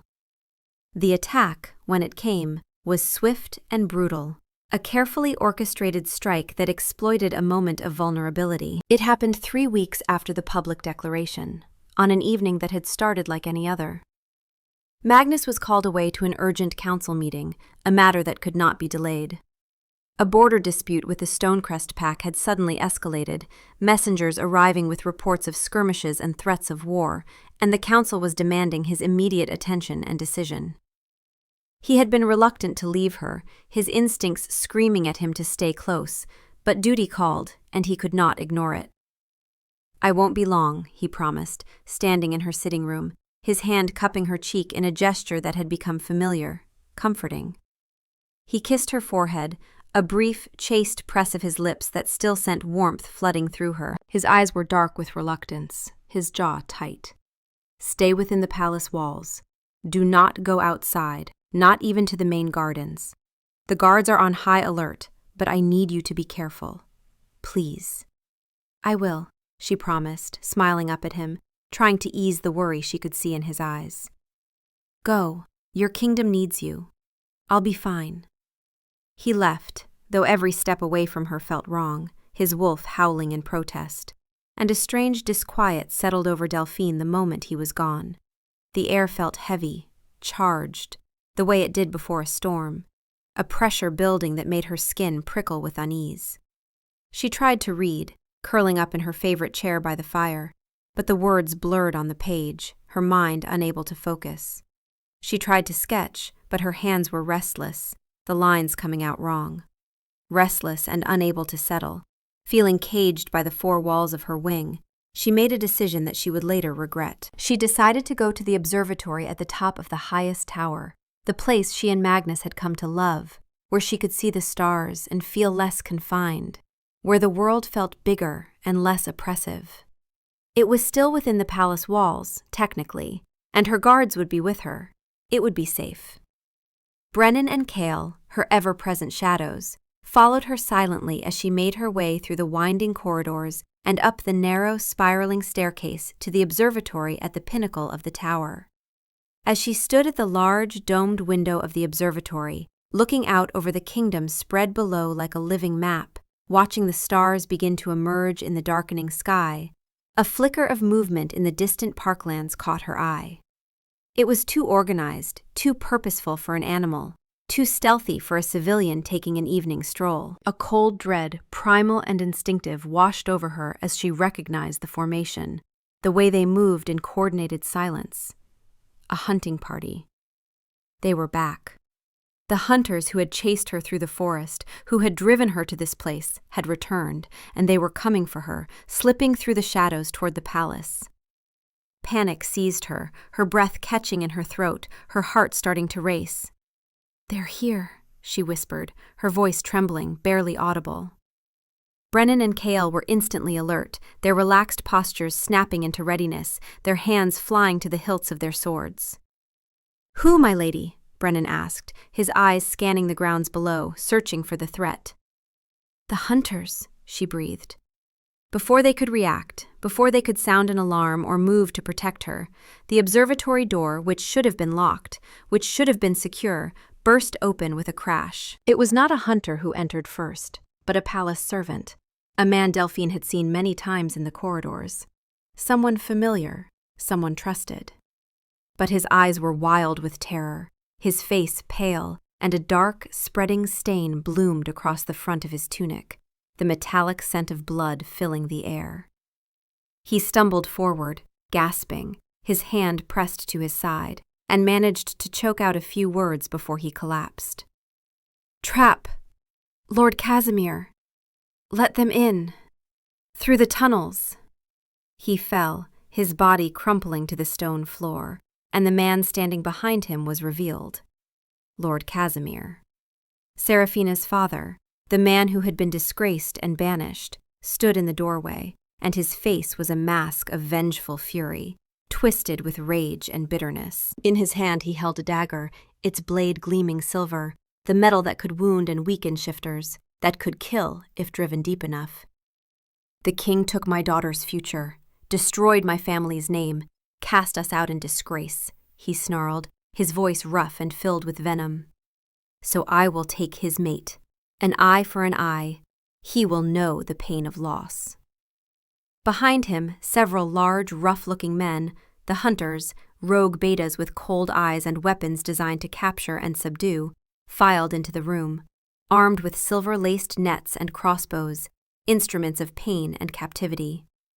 They moved with the confidence of men who had done this before, who knew how to trap and hurt. Brennan and Cale moved instantly, stepping in front of Delphine, putting their bodies between her and the threat, their swords drawn and gleaming in the dim light. "You will not touch her, traitor," Cale growled, his voice low and dangerous, his wolf pushing at the surface, golden eyes flickering. "Touch her and die," Brennan added, his stance wide and ready. "I don't need to touch her," Casimir sneered, his lips pulling back in a cruel smile. "I just need to deliver her to those who will pay handsomely for a prime omega. Rare creatures like her are worth a fortune on the black market. Your precious king can have her back when he pays the ransom I demand, if she's still in one piece by then. Though I suspect, after what I've planned, he'll find her broken and used, and that will be justice enough for what he did to my family." The hunters advanced, and Brennan and Cale fought with the ferocity of warriors defending their charge, their queen. They were skilled, trained, and loyal. 2 wolves against a pack of hyenas. But they were outnumbered, and the silver weapons were a devastating equalizer. Each scratch and cut sapping their strength, the toxic metal burning through their systems and slowing their movements. Cale went down with a silver-tipped arrow in his shoulder, the impact sending him crashing to his knees with a roar of pain. Brennan fought on, a lion protecting his charge, his sword a blur, taking down 2 hunters before a net, thrown from behind by a third, entangled him, the silver thread searing his skin. He struggled, roaring his defiance, but he was trapped, helpless. Delphine stood frozen in horror, her back pressed against the cold stone wall, watching the violence unfold, the blood, the pain, the chaos. This was her fault. Her scent, her existence, her very being had brought this violence, this betrayal, into Magnus's home, into his life. She had put his people in danger, his loyal guards who were now bleeding and hurt because of her. She had become exactly what she had always feared, a weapon used against those she cared about, a curse that brought only destruction. Casimir advanced on her, the silver dagger gleaming in the dim light, his eyes cold and filled with malicious satisfaction. "You have ruined everything," he hissed, his voice dripping with venom. "You, a nobody from the forest, destroyed my family. But you will pay. The king will suffer, and you will be the instrument of his suffering." In that moment, something inside Delphine snapped, a dam breaking under unbearable pressure. The fear that had ruled her life for so long, that had made her small and quiet and always trying to disappear, was burned away in an instant by a sudden, fierce wave of protective rage. It was not for herself. She had never been able to fight for herself, had always accepted her fate, her punishment, her isolation. But this was different. This was about Magnus. She would not be his weakness. She would not be the tool used to break him, to hurt him, to destroy the man she loved more than her own life. She would not allow it. "No," she said, and her voice was clear and strong, ringing through the observatory with a conviction she had never felt before. "You will not use me to hurt him. I won't let you." She looked Casimir straight in the eye, unflinching, and then she turned and did the one thing they didn't expect, the one thing that would take away their leverage, their weapon.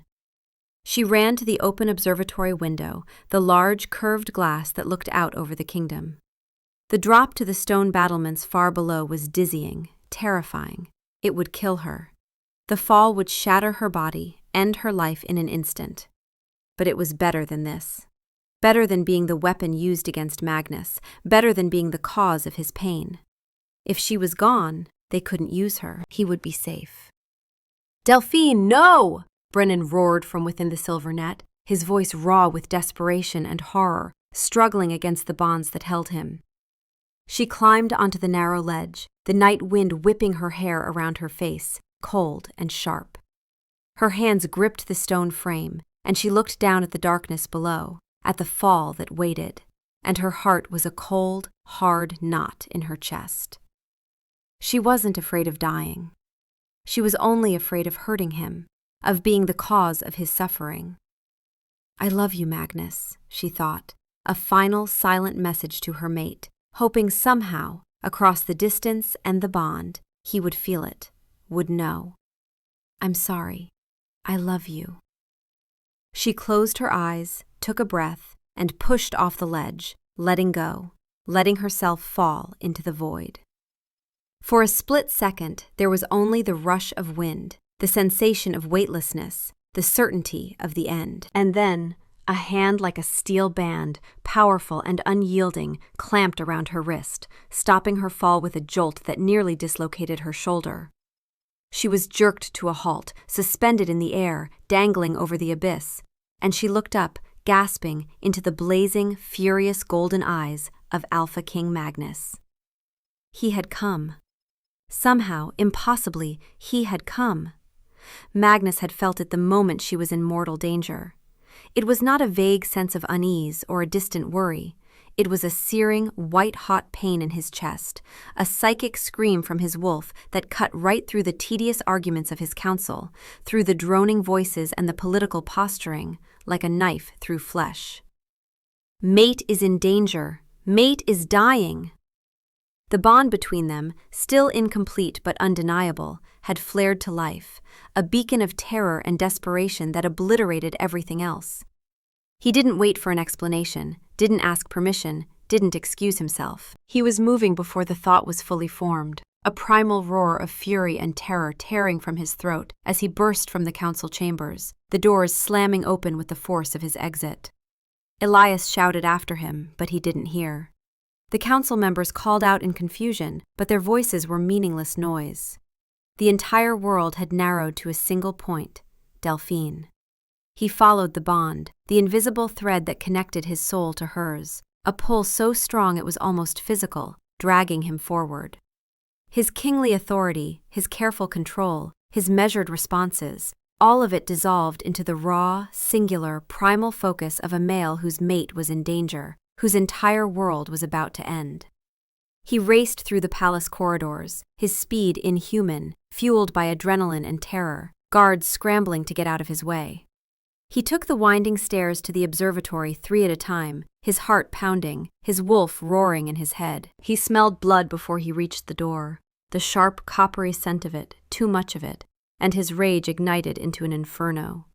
He saw it all in a single horrifying instant as he burst through the door. His injured guards, Brennan tangled in a silver net, Cale on the ground with an arrow in his shoulder, their blood pooling on the stone. The hunters, weapons raised. The traitor Casimir, a silver dagger in his hand. And Delphine, his Delphine, on the window ledge. He saw her push off, saw her body begin to fall, and the world went silent. Time stretched and warped, every second an eternity.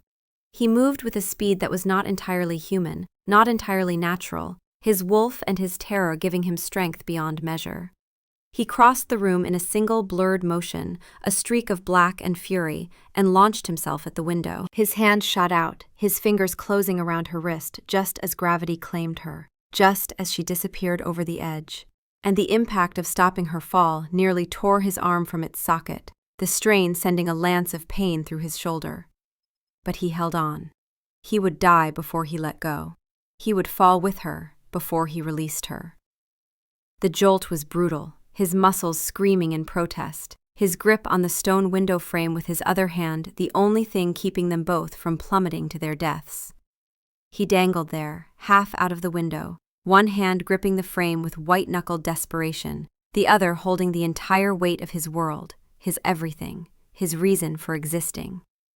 He hauled her up with a strength born of pure adrenaline and terror, and a love so profound it transcended reason, pulling her back over the ledge and into the observatory, into his arms. He crushed her against his chest, his arms wrapping around her like iron bands, holding her so tightly she could barely breathe.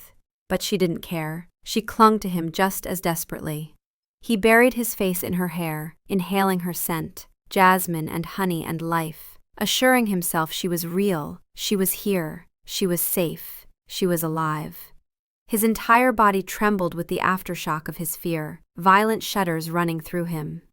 "You are safe," he murmured over and over, his voice a ragged, broken whisper, a mantra to convince himself as much as her. "I have you. You are safe. I have you." But his fury was a living thing, a beast unleashed, and it demanded satisfaction. He held her for another long second, his face pressed into her hair, and then he gently, carefully, set her behind him, positioning his body between her and the threat. He turned to face the room, and the hunters and Lord Casimir saw, for the first time, what a truly enraged Alpha King looked like. What happened when a mate bond was threatened, when the most powerful shifter in the kingdom was pushed beyond the limits of his control. It was not loud or chaotic. There was no roaring, no posturing. It was a terrifying, absolute stillness, the calm at the eye of a hurricane, a predator so deadly that noise was unnecessary. His eyes were pure molten gold, no trace of gray left. The man and the beast merged into one singular entity of rage and retribution. His power filled the room, a pressure so intense it was hard to breathe, the air itself seeming to vibrate with his fury. "You," he said, and his voice was a low, lethal rumble that vibrated through the stone floor, through the very foundations of the tower, a sound that was barely human. His gaze fell on Lord Casimir, and the Lord, who had been so confident moments before, took a stumbling step back, his face draining of color, his bravado evaporating into sheer, primal terror. He suddenly understood, with absolute clarity, that he was looking at death. "You dared to touch what is mine." Casimir, who had thought himself clever, who had thought he could wound the king and escape, felt his bowels turn to water. The hunters, men who feared nothing, men who had hunted dangerous creatures their entire lives, felt a primal, instinctual dread that overrode all their training, all their greed. They were not hunters in this moment. They were prey, and he was the apex predator, and there was no escape. Magnus didn't wait for his guards, didn't call for reinforcements, didn't need help. He moved, and he was a blur of black and gold and lethal precision. The hunters were dispatched with brutal, terrifying efficiency, each movement economical, no wasted motion. He was not just a king, he was a warrior, trained from childhood, honed by battle and loss, and his rage made him unstoppable, a force of nature given form. Bones snapped, blood spilled, screams echoed and were cut short. He left Casimir for last, the traitor who had orchestrated this attack, who had dared to hurt his mate. He cornered the trembling lord against the wall, his hand closing around Casimir's throat, lifting him from the floor with one hand, the man's feet kicking uselessly in the air. Casimir's face turned purple, his eyes bulging, his hands clawing uselessly at Magnus's wrist. "My king, mercy!" Casimir choked out, his voice a strangled rasp, desperation and terror making his words slur. "Please, mercy!" "You threatened my mate," Magnus snarled, his voice devoid of any mercy, any trace of the man who had courted Delphine with patience and gentleness. This was the wolf, the king, the protector, and he was judge, jury, and executioner. "You used her to wound me. You plotted to sell her, to break her, to use her suffering as a weapon. For that, there is no forgiveness. For that, there is only one answer." He tightened his grip, felt the fragile bones of Casimir's throat beginning to give under the pressure, and a savage satisfaction filled him. It would be so easy to end this, to crush the life from this miserable excuse for a wolf, to erase him from existence.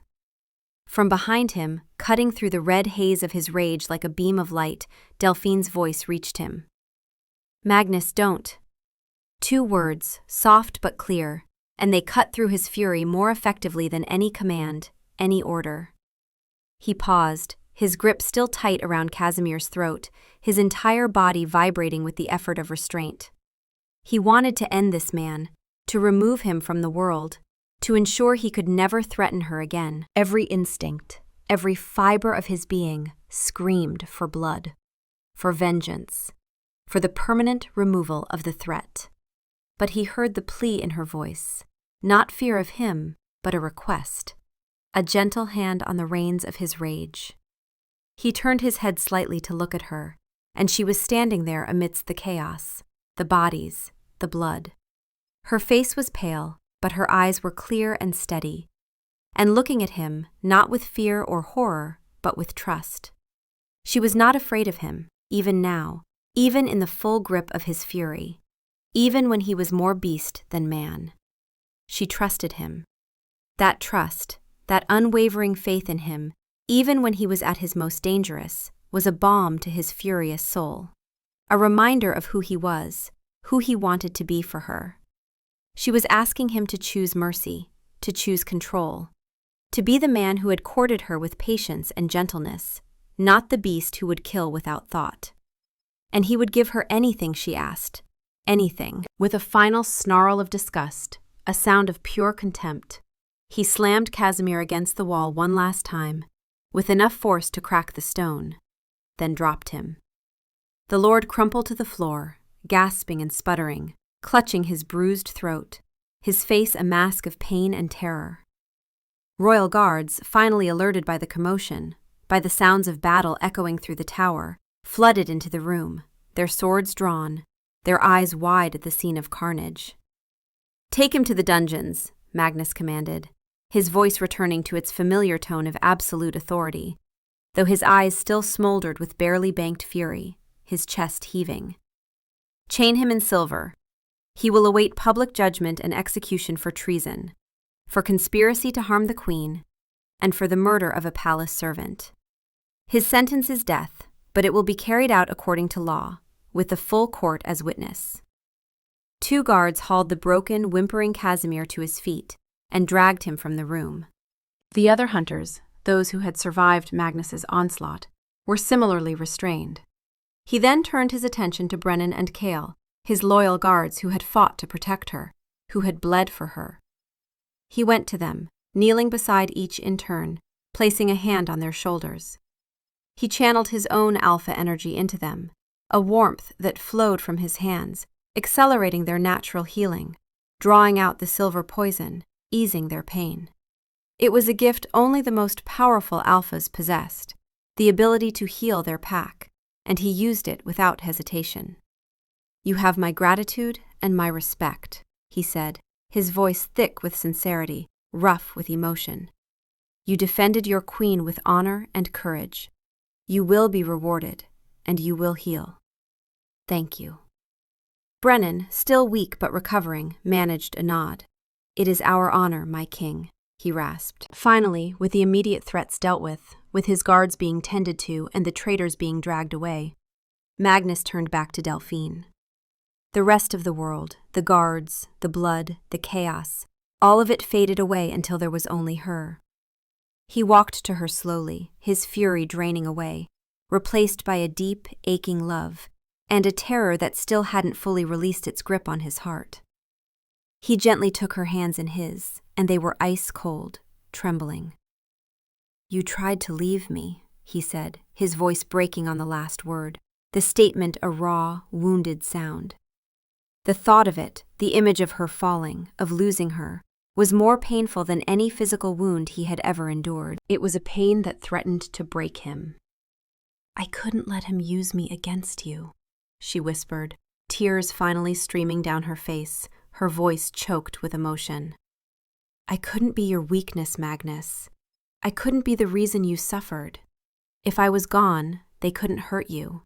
They couldn't—" "Stop," he said, the word a command, but also a plea, and he pulled her into a fierce, protective embrace, holding her as if he could physically fuse them together, make them one being so that she could never, ever leave him. "Delphine, listen to me. You are not my weakness. Do you hear me? You are my heart. You are my strength. You are the reason I breathe, the reason I fight, the reason I rule. Without you, I am nothing. An empty shell, a king with no purpose. You are everything." He pulled back just enough to frame her face with his hands, his thumbs brushing away her tears, and he looked deep into her eyes, letting her see all of his love, all of his fear, all of his devotion, stripped bare and vulnerable. There were no more games, no more courtship, no more careful patience. This was the truth, raw and undeniable, forged in fire and terror and the desperate relief of her survival. "I love you," he said, the words a raw, undeniable vow torn from the depths of his soul. Not because of a bond, not because of fate or destiny or some cosmic plan. "I love you, Delphine Rousseau. I love your strength, your kindness, your resilience, your laughter, your tears, every single part of you. I love the woman you are, the woman you have fought to become despite everything the world has done to you." He took a shuddering breath, his voice dropping to a fierce whisper. "Marry me, Delphine. Not because it will cure your scent, not because we are fated mates, but because I cannot imagine a single day of my existence without you in it. Be my wife, my queen, my partner, my everything. Choose me, please. I am begging you. Choose me." Her tears were flowing freely now, but they were tears of joy, of relief, of a love so powerful and overwhelming it healed every scar on her soul, every wound inflicted by loneliness and fear and isolation. She looked at this man, this powerful, fierce, impossibly patient man who had defended her, protected her, courted her, who had just saved her life, and was now asking her to share his. And there was no hesitation, no doubt, no fear. There was only certainty, bone deep and absolute.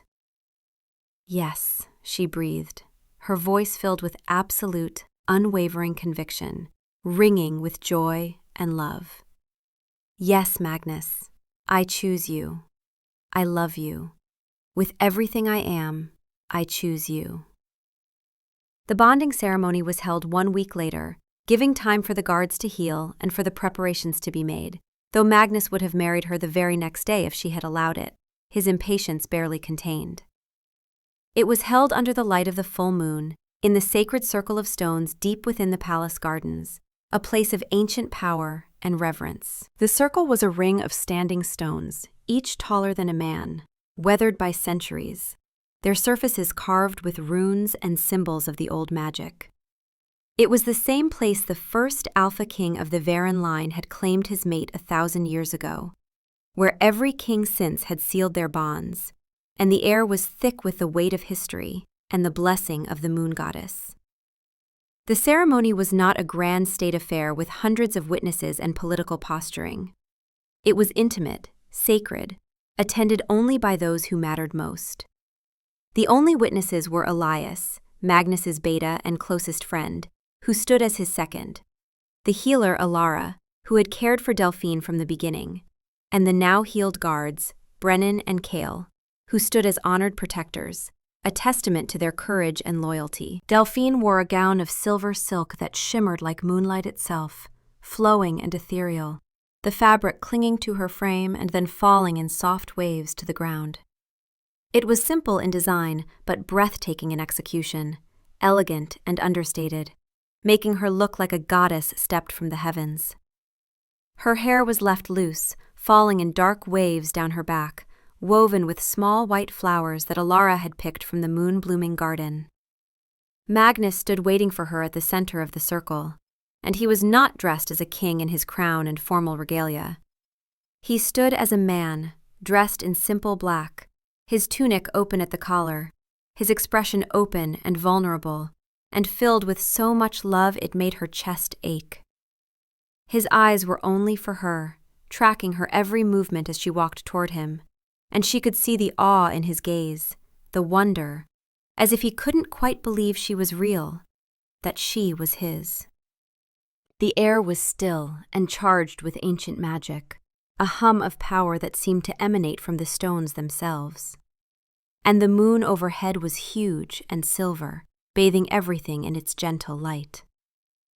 Elara, draped in the ceremonial robes of a healer and priestess, began the ritual, her voice a low, rhythmic chant in the old tongue, calling upon the moon goddess to bear witness to the union, to bless the bond being forged. The words were ancient, passed down through generations, a prayer and a plea and a celebration.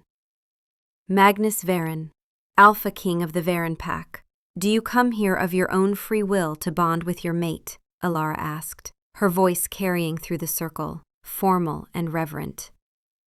I do, Magnus said, his voice deep and steady, resonating with conviction, his gaze locked with Delphine's, never wavering. I come not to claim, but to be chosen. I offer my heart, my soul, my protection, and my love to Delphine Rousseau, for all of my days, for all of my life, until the end of time and beyond. Elara turned to Delphine, her expression warm and encouraging. Delphine Rousseau, do you come here of your own free will to bond with your mate? I do, Delphine said, her voice clear and strong, ringing with love and certainty, resonating through the circle. I choose Magnus Varen before all witnesses, before the moon goddess, before the world. I give him my heart, my trust, and my love. I accept him as my mate, my partner, my husband, my everything. Elara presented Magnus with a ceremonial dagger, its blade ancient and sharp, its hilt carved with the symbol of the Varen Pack, a wolf howling at the moon. He took it with reverence, and with a steady hand, he made a small, clean cut on his palm, the blood welling up, crimson against his skin. Then he offered the dagger to Delphine, his eyes holding hers, a silent question and reassurance. With a steady hand, refusing to let it tremble, she did the same, the sharp sting barely registering. As their blood welled, they clasped hands, palm to palm, their life forces mingling, their blood mixing and binding. A warmth, unexpected and profound, spread from their joined hands, a golden light that pulsed in time with their heartbeats, visible to all who watched. It flowed up their arms, through their bodies, a tangible manifestation of the bond locking into place. The magic of the mate bond weaving itself through their very souls, connecting them on a level that transcended the physical. It was heat and light and rightness, a completion that made the world feel more real, more vibrant, more alive. By the witness of the moon and the spirits of our ancestors, Alara declared, her voice rising, filled with joy and power. By the blessing of the goddess and the strength of your love, the bond is sealed. You are one heart, one soul, one pack. What the goddess has joined, let no force tear asunder. At that moment, something inside Delphine shifted, a transformation both subtle and profound. It was like a tightly coiled spring that had been wound for 26 years finally, blessedly, releasing. The ever-present hum of her potent scent, the power she had always fought to contain, the curse that had defined her entire existence, simply settled. It didn't disappear, but it changed, transformed. The overwhelming, maddening notes of jasmine and honey that had driven unmated alphas to feral obsession softened, mellowing into a fragrance that was still uniquely, beautifully hers, but was now gentle, warm, and inviting, like a summer evening, like home. It was no longer a siren's call designed to incite madness and violence.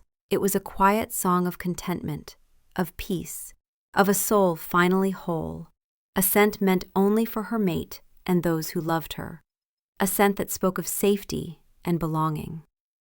Magnus felt the change instantly, his senses attuned to her in a way that went beyond the physical. He inhaled, and her new scent filled his lungs, and it was everything he had ever wanted. It was peace. It was home. It was Delphine, his Delphine, whole and healed and his. He smiled, a true, unguarded smile of pure, unadulterated joy, his eyes bright with unshed tears of relief and happiness. He raised their joined hands, still clasped together, their blood mingling, and kissed her palm, right over the healing cut, a gesture of reverence and devotion. "My mate," he murmured, his voice thick with emotion. "My wife, my queen, my love." She laughed, a sound of pure, unbridled happiness, a sound she hadn't known she was capable of making, bright and clear and free. "My king," she whispered back. "My love, my everything." And then he kissed her, truly kissed her, for the first time. It was not a claiming, not a demand.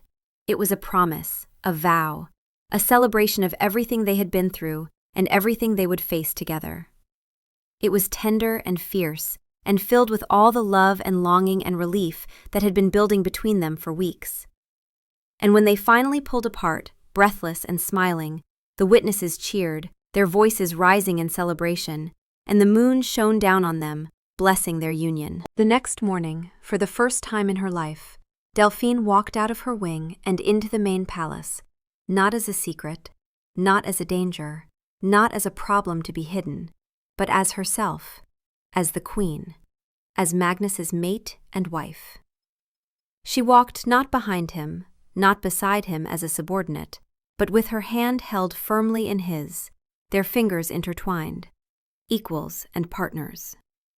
They were dressed simply, not in formal regalia but in comfortable clothing, and yet their presence commanded attention and respect. As they stepped into the great hall, the assembled court, gathered for the morning audience, fell silent. But this time, it was not a silence of tension, or feral desire, or fear. It was a silence of awe, of respect, of acceptance. The alphas, both mated and unmated, could still smell her, a beautiful and unique fragrance that was distinctly hers, but it no longer drove them to madness or stripped away their control. It was simply the scent of their queen, a scent that now signaled stability and strength and the power of the bond between their king and his mate. a bond that had been freely chosen and fiercely defended. They walked through the parted crowd, their steps in perfect sync, moving as one. Delphine looked at the faces around her, faces she had only ever seen from a distance or in a blur of panic and chaos. She saw curiosity, yes, but also respect, admiration, and acceptance. There was no fear in their eyes, no obsession, no feral need. There was only the acknowledgement of her as their queen, as the woman their king had chosen and loved. She looked up at Magnus, at the love and pride shining in his storm-gray eyes, the way he looked at her as if she were the most precious thing in his world, and her heart felt so full it might burst. He had not just saved her from the hunters, from Casimir, from the loneliness and the curse. He had given her a life she had never dared to dream of, a life filled with love and purpose and belonging. He had seen the woman beneath the curse, the person beneath the scent, and he had loved her enough to set her free. Not by force or by claiming, but by earning her trust, her heart, her love. They reached the onyx throne, and he led her up the steps with a gentle hand, turning to face the court with her by his side. "I present to you Delphine Varon," he announced, his voice ringing with pride and love and absolute conviction, filling the hall. "My mate, my wife, and your queen. Honor her as you would honor me, for she is my heart, and together we will lead this pack into a future built on strength, compassion, and the bond we share." A roar of approval went up from the crowd, a chorus of cheers and howls that shook the very foundations of the palace, a sound of celebration and acceptance. Delphine stood beside her mate, her hand in his, a queen in her own right, not by birth or by conquest, but by love, by choice, by the strength she had found within herself and the man who had helped her find it. She was no longer a prisoner of her own scent, no longer a danger to be hidden, no longer alone in a world that had rejected her. She was home. She was loved. She was cherished. She was finally, completely, blessedly free.